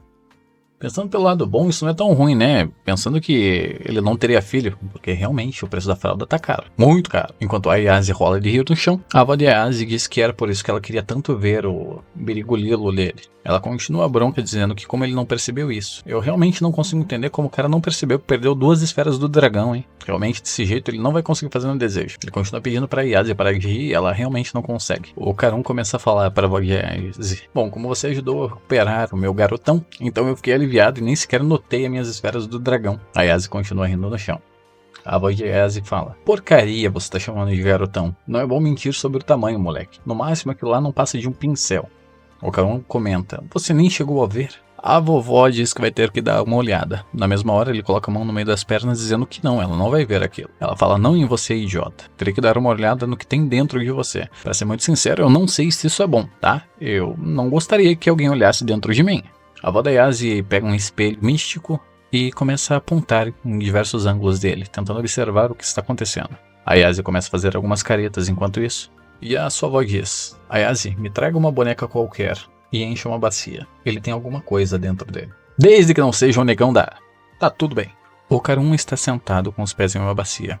A avó de Ayase diz que vai começar o exorcismo e pergunta se ela colocou o amuleto com a boneca. A Ayase acena que sim, dando joinha com o gatinho em cima da mesa. A avó de Ayase prepara um sinal de mão. Com toda a força do mundo, ela bate na cabeça dele usando um leque gigante. A Ayase começa a rir e ele pergunta pra que isso. A avó de Ayase diz pra ele não se mover, que ele é uma laranja podre. Ele pede para ela esperar 1 minuto e diz que aquilo é muito grande. Lá ele. A vovó diz que as pessoas não devem se apoiar umas nas outras. E o Carun diz que sabia que isso é uma piada. E ainda assim que Kinpachi Sensei nunca chamou ninguém de laranja podre. A vovó pergunta se a Ayase viu alguma coisa e ela diz que ela viu. A Ayase explica para sua avó que no instante em que ela bateu, ela percebeu que a aura de Okarun ficou azul, como se ele tivesse possuído pela vovó Turbo. A vovó diz que assim que a Ayase perceber que a aura dele mudou de cor, ela usará seu poder e irá puxá-la para fora. A Ayase se pergunta se ela realmente consegue fazer isso. A sua avó diz que se a aura ficar azul, a aura não é dele. Ela se posiciona, se prepara para bater na cabeça dele, pergunta se eles estão preparados, e ela lasca mais uma porrada na cabeça dele. A Ayase, no mesmo momento, utiliza seu poder puxando a aura de Ocarun, o que atrai o corpo dele com tudo diante dela. Ela fala que realmente conseguiu ver a aura, mas quando sentiu ela puxou pra fora e ela sumiu. Ela pede pra ela relaxar e eles começam a prestar atenção no gato. De repente, como o boneco assassino, o gato sai correndo e larga todo mundo. Eles começam a olhar assustados. A vovó fala, volta aqui merda, batendo com o leque pela casa. Dizendo, pega ele vai pra fora. Todos começam a procurar pela casa e a vovó tá chacoalhando os leques como se fosse uma maluca de um lado pro outro. A Ayase começa a sentir a presença do gatinho, chamando gatinho, gatinho aqui, e vê que a aura dele tá atrás de uma parede. Ela lança seus braços de aura para agarrá-lo e enfim o agarra. Ela chega até o quarto que está e abre a porta. Ela se depara com um gato chacoalhando os braços no ar, tentando escapar, dizendo, me deixem ir, seus cretinos de merda. Eu vou chutar o traseiro de vocês. Bichinho boca suja, hein, rapaz? Tem que lavar com sabão, hein? O Ocarun percebe a evolução dos poderes de Ayase e comenta. Ela acaba se sentindo um pouquinho. Eles perguntam se realmente era só aquilo, e a sua avó diz que não está surpresa. Eles perguntam o que é, e a avó de Ayase simplesmente fala, é a vovó Turbo. Eles se entenderam, falam, o quê? Mas a gente venceu a vovó Turbo. Matamos ela, exorcizamos ela, tudo aquilo, fizemos churrasquinho, queimamos, mandaram ela para casa do Sonário, para ele dar uma bocanhada. Deus que me livre. A vovó Turbo, que agora não passa de um gatinho folgado, começa a explicar o que aconteceu. A Ayase diz que ela está meio fofa. No instante em que as chamas daquela barreira me atingiram, eu voltei para a forma de espírito e voei até o corpo do garoto, em pânico. Foi como se eu estivesse nadando pelas chamas. Como eu estava a um fio de morrer, ele não percebeu que eu entrei no corpo dele. Eu estava planejando me esconder dentro dele e esperando minha energia se recuperar. E então, matar vocês três quando chegasse o tempo certo. Rapaz, esse gatinho tá vida louca, hein? A Ayase provoca o gatinho perguntando se ele ainda tá nessa, sabendo que ele perdeu, para aceitar que doía menos. A vovó Turbo Gato diz que não perdeu nada e que jamais perderia para alguém como eles. E vocês de algum jeito me pegaram. Eu posso ainda estar me recuperando agora, mas quando eu tiver minha próxima chance, eu vou devorar vocês por inteiro. Não é melhor ela só comer um whisky sachê, um presuntinho, um peixe, uma sardinha? Seria muito melhor. Os três posicionados na frente do gato, com o Ocarun segurando o amuleto, a vovó com um leque gigante, a Ayase com os braços cruzados, dizem, você não entendeu até agora, né? Nós estamos no comando agora. Você deveria pensar antes de abrir a boca. O Ocarun começa a gritar desesperado para ela devolver as esferas do dragão dele que ela roubou. Ela diz, bom, se você me matar, você perderá suas esferas do dragão. A Ayase e o Ocarun entram em choque. E o gatinho começa a falar com um cara debochado. Demorou para vocês perceberem? A única no comando aqui sou eu, seus cretinos. E o gatinho diabólico continua, dizendo, pegue uma faca, garoto. Pegue para ele matar as duas. E diz que, ouça, você não tem escolhas. Apenas siga minhas ordens. Vá lá, garotinha. O Ocarun posiciona sua cabeça para cima, de forma estática. A vovó, o gatinho do Satanás, e a Ayase começa a prestar atenção nele de forma estática. O Ocarun adquire uma nova personalidade e diz que eles estão exigindo demais dele. A Ayase se pergunta se ela tirou a vovó Turbo dentro dele, como ele consegue se transformar ainda. O gatinho do Satanás diz que é impossível e se pergunta o que está acontecendo. A vovó explica que esse Harizen aqui é normalmente usado para tirar espíritos malignos das pessoas, mas parece que a vovó Turbo é particularmente insistente, o que significa que apenas a consciência dela saiu, portanto, o corpo dela ainda está dentro do corpo do garoto. A vovó continua explicando que, em outras palavras, enquanto a sua energia continua dentro do garoto, só a sua consciência foi para dentro do boneco. Inclusive, ela é a única que consegue tirar ela de dentro. E, se ela ouviu bem, ela acabou de chamar ele de idiota. E quem é você para chamar esse pequeno Kenpachi de idiota, sua laranja podre, cabeça oca de merda? A gente pode ver que ela aprendeu a não xingar junto com a sua avó, né? Porque isso não é ofensa. Creio eu que não seja. A vovó começa a espancar o gatinho. Vou chamar Luísa Mel. O gatinho desesperado pede para ela parar de fazer aquilo e chama ela de professora. A vovó diz que não é professora dela. Enquanto isso, o Ocarun elogia os golpes. A transformação de Ocarun acaba e ele se pergunta como ele se transformou. Ele diz que apenas que estava muito bravo. A vovó continua batendo no gatinho e ofendendo ela. E a Ayase diz que já poder parar, que já é o suficiente. E explica pro gatinho do Satanás que na realidade é ela quem queria que está batendo nela. Mas que vendo ela daquela forma ela não sente vontade. E não consegue odiar ela tanto assim. Dizendo que na verdade ela sabe que a vovó Turbo sentia simpatia por aquelas garotas. Por isso que ela não consegue odiar ela assim. Ela diz que se ela devolver as esferas do dragão do Ocarun, ela devolve a energia dela. A vovó Turbo ofende eles, chamando eles de cretinos de merda, cerra os olhinhos e diz, tudo bem. Esse gatinho me lembrou do gatinho do Hora de Aventura, o gatinho assassino. A Ayase diz que isso é ótimo, que eles tenham trato, e pede que ela devolva gentilmente as esferas do dragão do menino. O gatinho diz que no momento não tem, e que acabou perdendo elas por aí. Eu já imagino a cena. das 2 esferinhas do dragão dele rolando pela cidade no meio daquela multidão. Só vem aquela frase na minha cabeça agora. Poxa, que bola perdida, hein? Mas que bola fora. Tá, parei. O gatinho explica que as esferas do dragão dele estão envoltas em uma camada da energia espiritual dela, que é uma bola de aproximadamente 2 polegadas, envolta de um material brilhante em dourado. E que provavelmente eles vão achar ela sem problemas. A cena corta para eles procurando desesperados pela cidade, mas não acham em locais nenhum. E a Yasi se pergunta como eles vão achar algo tão pequeno. Que é o melhor de tudo isso, que o objeto amaldiçoado espiritual que eles usam é as esferas do dragão do garoto, né? Não é um dedo indestrutível, mas sim um testículo indestrutível. Realmente esse é o melhor anime de todos. O gatinho fala que se eles estão procurando por tanto tempo e não acharam ainda, provavelmente algum yokai pegou.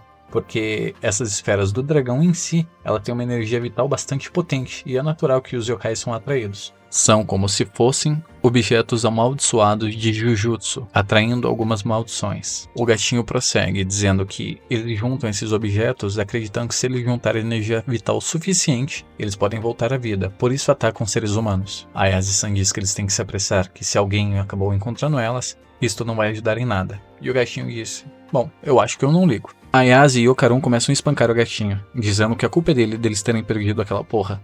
O gatinho fala para eles pararem porque está doendo, e após ele ter sido ameaçado de tantas pancadas, ele diz que não vai esquecer de como ele está sendo tratado. Tem que uma luz a mel. O gatinho entra pela casa puto. A vovó diz que vai perguntar a seus contatos se algum deles sabe rastrear as esferas do dragão. Talvez a Bulma teria um radar, mas não seria para essas bolas em específico que ela está precisando. Ela deixa um alerta dizendo que eles ainda possuem controle sobre as habilidades da vovó Turbo, mas que eles ainda são perigosos. Mais um dia maravilhoso se passa e ele se encaminha até a escola. Chegando lá, ele é abraçado por um garoto que ele não faz ideia de quem seja e eu menos ainda. Ele pergunta se ele está saindo com a Yasi-san.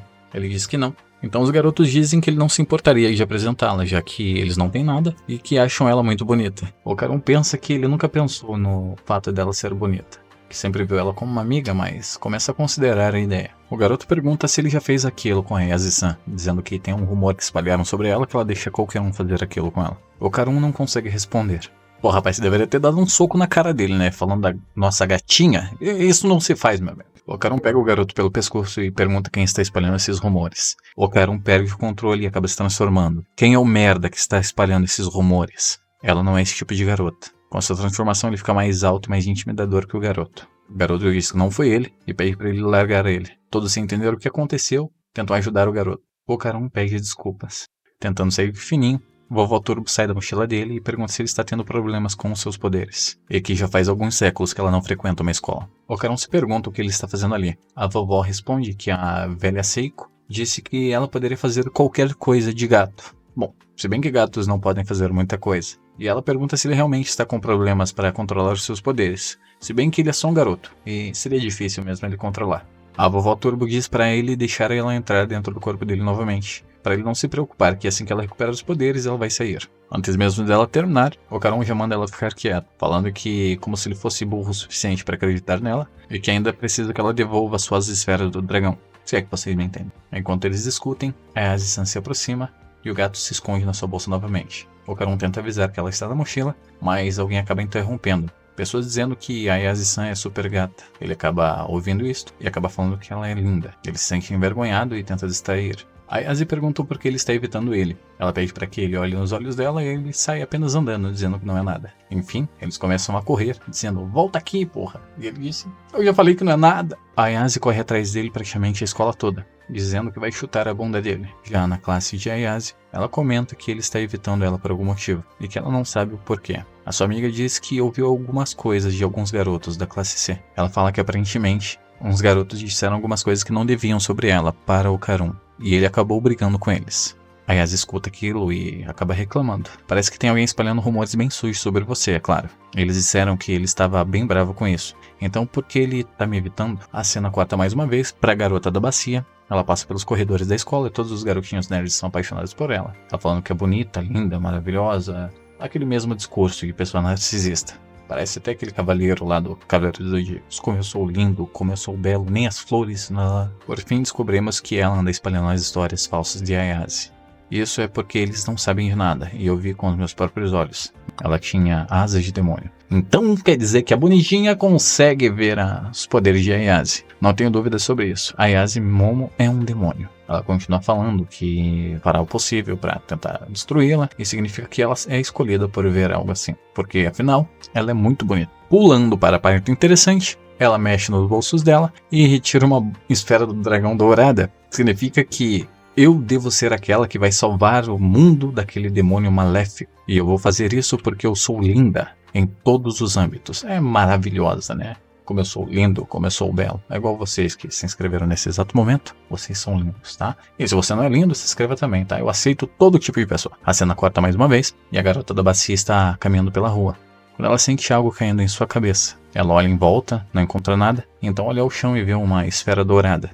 Ela acaba pegando essa esfera e colocando em seu bolso. Assim que ela pega, ela sente alguma coisa estranha. Ela pede para suas amigas juntarem alguns materiais para ela realizar um exorcismo. Suas amigas perguntam se ela vai até o final com isso e ela diz que vai. Ela diz que é a escolhida final e, com a beleza que ela possui absolutamente esplêndida, ela vai ser quem vai salvar o mundo. Suas amigas percebem que tem algo de errado acontecendo com ela. Ela continua olhando pela janela e de repente vê uma mulher com um vestido vermelho e aponta para suas amigas, mas elas não veem nada. Ela diz que talvez aquilo seja um familiar da Ayase, que está observando ela. A mulher já tá paranoica. Ela se joga no chão falando para eles se esconderem, se protegerem, porque alguma coisa vai acontecer. Chegam os garotos nerds e ela levanta rapidinho, dizendo que só estava meio quente e a parede era tão geladinha. Afinal de contas, quem nunca encostou as costas em um dia quente na parede, né? Ela dá sinal para suas amigas, dizendo que encontra ela depois da escola. A Ayase-san e o Karun estão sentados. Ela pede para ele olhar para ela. Ele diz que está de olho na vovó Turbo para que ela não escape. A vovó Turbo responde: bom, não é como se você conseguisse me parar, não é verdade? A Ayase finalmente percebe que a vovó Turbo está ali e pergunta: o que diabos você está fazendo na nossa escola? A vovó Turbo responde: por que diabos eu tenho que te responder? A Ayase diz que é porque ela venceu ela. A vovó Miel pergunta se ela está querendo brigar e decide pular para cima dela. O Karun diz que a vovó Turbo viu uma pessoa estranha e que eles deveriam ouvir o que ela tem a dizer. Ela fala que não está ali na escola só para vaguear. Ela diz que está ali para fazer a parte dela e que também está procurando as bolas douradas. A Ayase-san diz: por que diabos elas estariam na escola, gênio? A vovó Miel se estressa mais uma vez e chama ela para pancadaria, dizendo que ela está morta. O Karun diz que parece um caso válido e que talvez eles tenham feito vista grossa e quem tenha pego uma bola não foi um yokai e sim um humano. A vovó Miel diz que por fora ela parece apenas uma linda bola, mas que não é estranho um humano ou um yokai apenas pegá-la.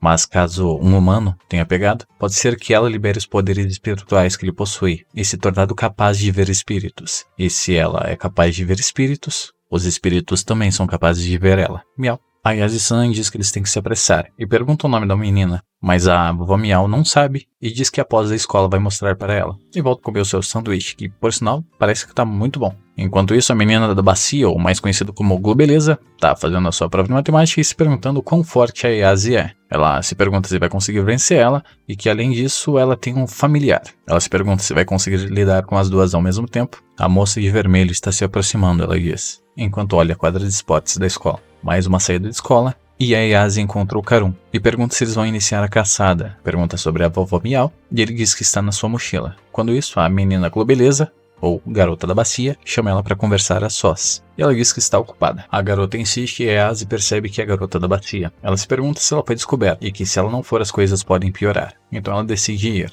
A Ayase-san diz para o Karun que ela vai na frente. Diz que alcança ele depois. O Karun começa a pensar em como ele poderá encontrar as bolas douradas, sozinho. Olha, quando eu quero encontrar as minhas, eu olho para baixo. Da sua bolsa, a vovó Miau diz: é ela. A cena corta e a Ayase e a menina da bacia estão em um lugar remoto da escola. Ela pergunta por que ela precisou trazer ela até ali para conversar. De repente, as duas amigas da moça da bacia seguram a Ayase. E ela se pergunta o que está acontecendo. Elas derrubam ela no chão e acabam imobilizando ela.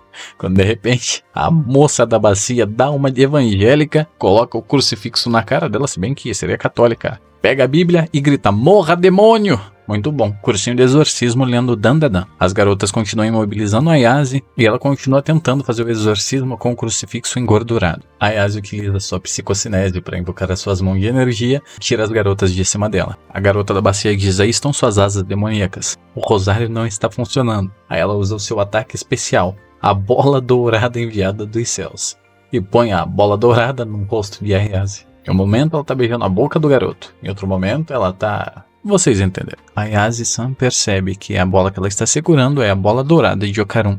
Rapaz, nosso protagonista tá o bicho mesmo, né? Tá com uma garota segurando a bola dourada dele na mão e colocando no rosto de outra. É o sonho de todo garoto. A garota da bacia diz que então ela sabe sobre as bolas douradas. E diz que nunca vai entregá-la, que essa bola foi confiada a ela para proteger o mundo. Ayase diz que essas são as bolas douradas de Okarun. A garota da bacia diz: como você ousa falar isso da bola sagrada?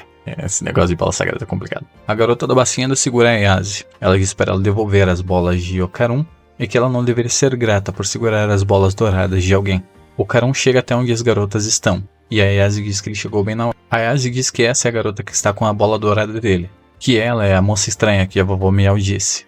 Okarun grita desesperado: não, essa não é a moça estranha está perseguindo ela. Assim que ele finaliza sua frase, uma maldição com forma feminina agarra a menina da bacia, e a maldição diz: eu finalmente te peguei, Aira. Você não sabe quanto tempo eu esperei para que você conseguisse me ver, Aira. Rapaz, fiquei com medo. O capítulo inicia com uma lembrança de Aira, a menina da bacia.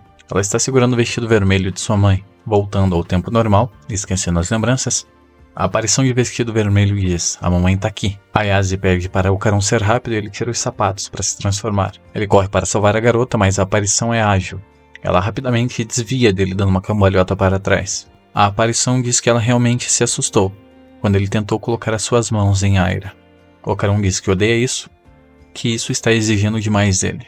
Aira pergunta se ele é um demônio também. Enquanto isso, Okarun tenta fazer avanços e a aparição continua desviando dela. A aparição vê uma abertura e estica seu pescoço e sua mandíbula abocanhando Okarun. Ayase grita e diz para ela parar de tentar comer o seu amigo.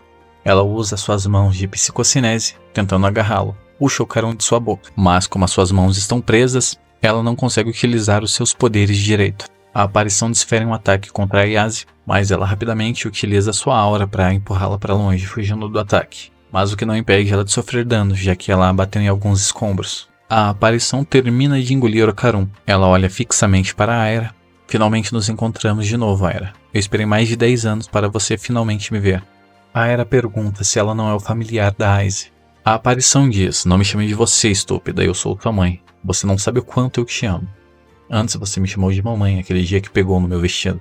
Eu estava tão feliz. Foi a primeira vez que alguém me chamou disto. E pede para que ela mais uma vez chame ela daquela forma, insistindo algumas vezes: por favor, me chame disto, por favorzinho. Ayase grita de longe: ei, sua cachorra velha, devolva Okarun, enquanto sai dos escombros. Ayase diz que tem certeza que atacar humanos é contra as regras. A aparição diz: todos vocês escutem, eu estou tentando ter uma reunião emocional aqui. Ela quer reunião emocional, vai no caso de família. Aira, sem entender nada, até porque ela só presta para ser bonita, segundo ela, pergunta a Aize o que é aquilo, e se suas raças estão em guerra uma contra a outra. Aira pergunta que se eles realmente estiverem em guerra, se Aize não ajuda ela na luta contra o demônio. Aize pergunta que merda ela está falando. Saindo dos escombros, a vovó Miau diz que eles passaram muito perto de ver a sobremesa.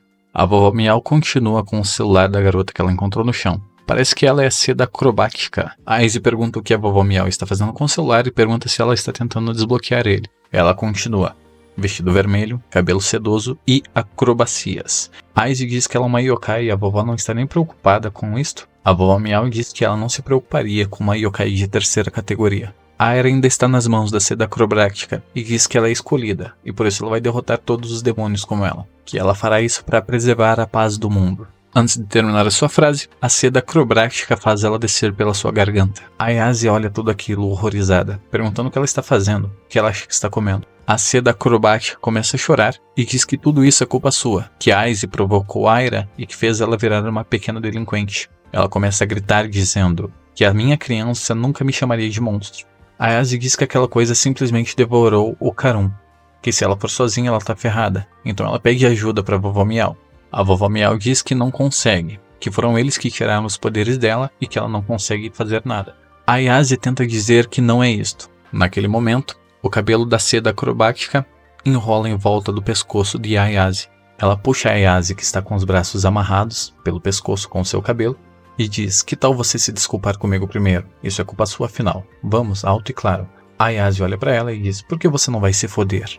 A seda acrobática chama ela de nojenta. Ela começa a rodar o seu cabelo, usando o corpo de Ayase para bater em toda a estrutura que eles estão.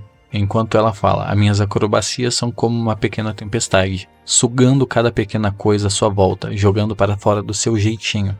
A única coisa que eu lembrei enquanto ela falava isso é: o tigre é o maior felino e na caça ele é implacável. Por fim, o yokai para e em cada mecha do seu cabelo possui encanamentos ou ares condicionados. O yokai disse para a Ayase que ela é realmente uma criança problemática e que era apenas para a Aira chamar ela de mãe, mas que se a Ayase quiser fazer isso, ela pode. Ela diz: só fale mamãe, se você fizer isso, eu te deixo ir. Ela se aproxima do rosto de Ayase e diz: vamos. O yokai continua tentando fazer a Ayase dizer. Ela se aproxima um pouco mais e a Ayase diz: vai se roder. Assim que termina, o yokai abocanha a Ayase e a engole. Enquanto devora a Ayase, ela chora e fica se perguntando onde a sua criança poderia estar. Ela faz igual um crocodilo, come e depois chora. É maravilhoso. A vovó Miau diz que tem certeza que ela devorou a sua própria filha. E ela diz: olha aqui, sua yokai de terceira categoria, eu estou te dando uma última chance. Devolva o garoto. A seda acrobática diz que não tem nada para falar com ela agora. A vovó Miau continua insistindo: você deveria cuidar como fala comigo, sua merdinha. Eu estou em um nível completamente diferente do seu. Você sabe, Manekineko tem o poder de invocar coisas boas. Logo agora você começou a mastigar seu cabelo junto com a Ayase. A seda acrobática começa a pegar fogo e tira sua mecha de cabelo da boca. Ela pergunta o que diabos aquela garota fez com ela. A vovó Miau lembra do rosário que a garota usava, que na verdade era um isqueiro. Que a Ayase ou o garoto usaram um isqueiro de dentro do estômago para deixar seu cabelo em chamas. O fato da garota ter comprado um rosário em formato de isqueiro e de você comer seu próprio cabelo são só coincidências, mas o fato de eu estar aqui não são só coincidências. O corpo da seda acrobática continua queimando, seus cabelos pegam fogo, até que ela não aguenta e acaba vomitando todas as pessoas que ela engoliu. Ela prossegue dizendo que isso foi imprudente demais, e que isso é bastante ousado vindo do garoto que foi comido antes do resto de todos nós. Os três no chão, com algumas queimaduras e vomitados, dizem que o resgate foi bem sucedido. Ayase diz: agora é a nossa hora de contra-atacar sua merguinha. Eles estão de frente com a seda acrobática, que está com seus cabelos todos zoados por causa do fogo. A yokai começa a ficar furiosa, dizendo que eles tiraram a Aira dela, dizendo que ela era a maçã do olho dela. Ela avança furiosa para cima deles, dizendo que é melhor eles devolverem ela. Enquanto carrega a Aira, Okarun pergunta a Ayase o que eles podem fazer. A Ayase diz que ela tem uma ideia, e que é apenas para ele continuar correndo. Okarun começa a reclamar dos lixos no caminho. Enquanto isso, a yokai seda acrobática utiliza seus cabelos para se locomover com velocidade, lançando todo tipo de lixo nele, como se fosse o Dr. Octopus do Homem-Aranha. Ela se posiciona bem acima de Okarun e diz que não vai deixar eles escapar.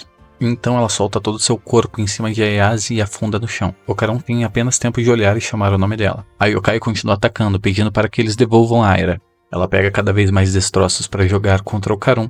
E diz que em um pequeno labirinto como aquele, eles não têm possibilidade nenhuma de fugir dela. Ela salta sobre ele, começa a atacar com seu cabelo e lançando mais destroços. E continua dizendo que ninguém consegue escapar das acrobacias dela. Então ela lança um destroço diretamente na coluna de Okarun, fazendo ele cair no chão sem conseguir respirar. A Aira cai ao lado. A yokai se aproxima e olha eles de cima. Ela diz: está tudo bem, Aira. Se você não quer mesmo me chamar de mamãe, ainda está tudo bem. Só me deixe ficar com você. Olha, eu prefiro não virar lanchinho. A yokai continua dizendo que sabe que se ela comer Aira, ela vai se tornar a sua carne e seu sangue e que elas podem viver juntas para sempre. Então, por favor, deixe eu afundar meu dente em você. Paz é mais ou menos o que os titãs do Attack on Titan falam. Ela estende suas mãos para agarrar Aira, mas ela não entende porque ela não consegue ir em frente. A Ayase diz que ela fez acrobacias por todo o armazém e por isso o cabelo chamuscado dela de velha está preso. A cena mostra todo o cabelo dela preso pelo armazém, ela no alto e rapaz, essa mulher tem umas pernas fortes, hein? A Ayase agradece o Okarun e ele diz que finalmente pode respirar. A yokai começa a se debater para se soltar, quebrando todos os suportes. Okarun pede para a Ayase se apressar. A Ayase diz que com ela ali ela não vai escapar. Ela lança sua onda psicocinética em suas pernas segurando, e a yokai diz que não é para ela tocar em suas pernas maravilhosas. A yokai começa a fazer força para tentar se soltar e suas pernas enchem de veias. Parece a perna do Paulo Musi. A Ayase pede para o Okarun ir com tudo e chutar a bunda dela. Ele pergunta: vou chutar a bunda dela como? É só fazer igual minha ex. Dá muito certo. E não, eu não estou triste. O Okarun diz que quando nós lutamos contra o alien, meu corpo se moveu sozinho e eu acabei mordendo o dedo dele. E com o espírito enlaçado, tudo que eu pude fazer foi pensar em fugir. Ele diz que até agora não atacou ninguém intencionalmente. A Yase diz que é pra ele ser rápido e apenas chutar a bunda dela. O Karun, ainda sem entender como ele vai fazer, ele pergunta se é pra chutar ela com uma bola ou algo do tipo. A Yase diz que está pouco se fodendo pra como ele vai fazer, apenas que ele acelere logo. Rapaz, que demora, a mulher tá quase soltando e ninguém faz nada, socorro. A Yokai consegue soltar uma das mãos de Ayase. Ela pede para o Karun se apressar, porque ela não pode segurar por muito tempo. A Yokai se solta e dá um salto, dizendo que vai matar todos eles. A Ayase grita para o Karun chutar a bunda dela. Ele se transforma e vai em alta velocidade em direção ao Yokai, e dá uma cabeçada direta no estômago dela. Com a força do golpe, a Yokai quebra todos os seus dentes. A onda de ataque quebra todo o armazém. A Yokai é jogada longe e fica presa na parede. Ela fica gemendo de dor. E ele pergunta, mas que porra foi essa? A Ayase diz que ele foi muito louco e que não sabia que ele podia fazer isso. Já a vovó Miau diz que ele usou os poderes dela e que foi apenas isso que ele conseguiu fazer. A Ayase pergunta se ela precisa trazer a sua avó para exorcizar a maldição. A vovó Miau diz para ela não se preocupar, já que ela é uma Yokai de terceira categoria, e como recebeu um dos ataques dela, vai demorar um pouco até que ela possa usar seus poderes espirituais de novo. Eles lembram que a Aera possui uma das bolas douradas de Okarun. A Ayase reclama que ainda está amarrada por causa de Aera. Pergunta se alguém tem uma tesoura, mas ninguém tem. Eles se perguntam qual é a relação de Aera com a Yokai. Eles comemoram por terem encontrado uma das bolas douradas de Okarun. Eu também comemoraria. A vovó Miau olha para o corpo de Aera e diz que odeia acabar com as festas, mas ela está morta. Eles se aproximam dela para ver realmente se ela está morta. A Ayase pede para o Karun checar o seu pulso, mas ele diz que não está sentindo. A vovó Miau se ajeita em uma pedra e diz: um humano normal ser comido por um yokai basicamente garante sua morte. Não tem nada de chocante nisso. Pessoas que por acaso têm poderes psíquicos ou os meus próprios poderes espirituais sobrevivem, mas isso é tudo. A Ayase pergunta ao Karun se ele consegue fazer uma respiração boca a boca. Ele diz que não tem certeza. A Ayase diz que vai tentar fazer uma massagem cardíaca. A Ayase utiliza seus poderes psíquicos para colocar a mão diretamente no seu coração, para fazer uma massagem cardíaca de verdade. Eles continuam tentando reanimar a Aera, mas a vovó Miau diz que o coração é só um pedaço de carne e que aquilo não vai resolver. Eles ainda continuam tentando e a vovó Miau pega o celular para chamar uma ambulância, com ela dizendo que isso irá resolver alguma coisa. De repente, a Yokai Seda Acrobática levanta novamente, perguntando o que vocês fizeram com a minha Aera. A Ayase diz que eles não têm tempo agora para isto. A Yokai diz que isso não vai trazer ela de volta, mas ela sabe um jeito melhor. A Yokai diz que dando a aura para ela é como se fosse uma bateria para os seres vivos, e sem uma bateria o motor não vai funcionar.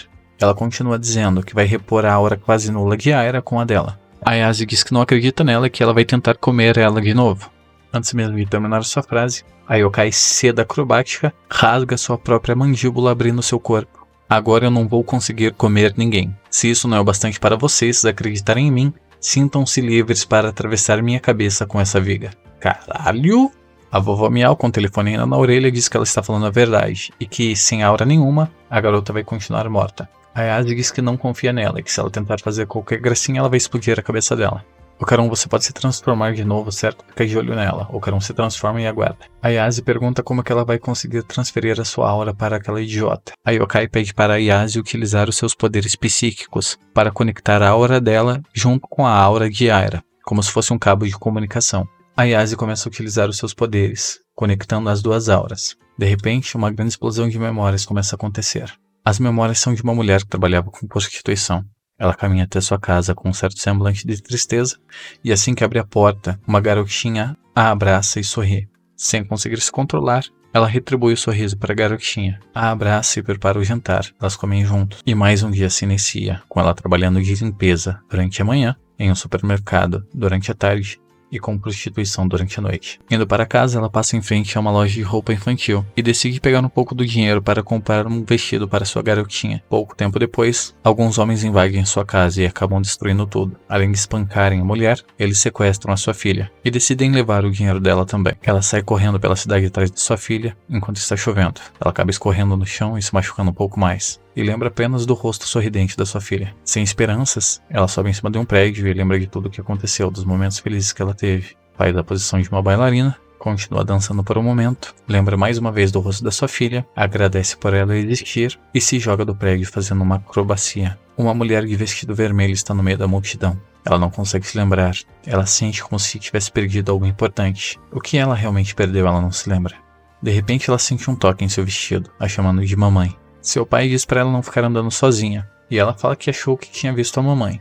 A Aera pergunta a seu pai para onde sua mãe foi. E ele diz que já disse centenas de vezes que ela foi para um lugar muito longe. Ela pergunta se ela vai voltar um dia, e o pai da Aira diz que, bom, ela não vai voltar, e que por isso ela precisa ser forte, para quando a mamãe voltar algum dia, ela possa ficar orgulhosa de tudo que você pôde fazer mesmo sem ela aqui. A Aira lembra do rosto dela dentro de um caixão, e diz que vai virar alguém que possa dar orgulho à mamãe. A Aira olha para trás e vê a Yokai, e se despede dela. A Yokai fica estática olhando, e se pergunta, criança, onde está minha criança? Aira. A Yokai diz que ela lembra agora, e que ela era a mãe. A Yokai decide então proteger a Aira, e não deixar ninguém fazer nada de mal com ela. O Karon vê a Ayase chorando e pergunta o que aconteceu, se a Yokai fez alguma coisa. Ele diz que agora pode acabar com ela, e que vai ir com tudo. A Ayase pede para ele esperar. E a Aira recobra a consciência. A Yokai, vendo tudo aquilo, diz, por favor, me desculpe, Aira. E começa a se desintegrar. Eu jurei que iria te proteger, e mesmo assim acabei te machucando. Eu não consigo nem mesmo controlar as minhas próprias emoções. Eu me tornei um monstro, então eu vou me libertar agora. A Ayase, sem entender o que está acontecendo, diz que ela está se despedaçando e pergunta à vovó Miau o que está acontecendo. A vovó Miau responde, como ela disse, a Aura é uma bateria. Sem ela, ela morre. E o pior ainda, ela tem pendência nesse mundo. Ela não pode fazer a passagem. A Ayase diz, então o que vai acontecer com ela? A vovó Miau responde, não é óbvio? Nada, ela vai virar nada. A existência dela vai ser varrida de qualquer plano e ela será esquecida por todos, tanto pelos vivos quanto pelos mortos. A Ayase diz que não acredita nisto e que isto é cruel demais. O Karon pergunta se tem alguma forma deles ajudá-la. A vovó Miau diz que não tem outro jeito, que se ela vai fazer a passagem depende apenas do espírito dela. A Ayase, ainda chorando, diz que não tem nada que eles possam fazer para ajudar. Enquanto vê a Yokai se deteriorando, ela lembra do rosto sorridente da garotinha. A Yokai diz, eu queria comprar roupas melhores para você. Eu deveria ter brincado mais com você. Eu deveria ter feito mais. Se você não tivesse nascido minha filha, você teria sido feliz. Eu só te fiz miserável. Me desculpe, me desculpe. Então Aira vai correndo em direção ao Yokai e a abraça, a chamando de mamãe e dizendo, eu te amo. Nesse universo inteiro, você me fez mais feliz. E eu não vou te esquecer nunca. Por favor, deixe que elas vivam em um lugar onde ninguém irá as machucar. Deixe-as viverem felizes. Em um mundo mais gentil. Elas podem estar juntas novamente, em paz. Muito obrigado para você que chegou até aqui. Não esqueça de se inscrever e deixar aquele like gostoso. Nossa próxima narração, em continuação de Dandadan, será a partir da semana que vem. Provavelmente sexta-feira ou domingo. Sempre nesses dias, vídeos às 4 horas da tarde.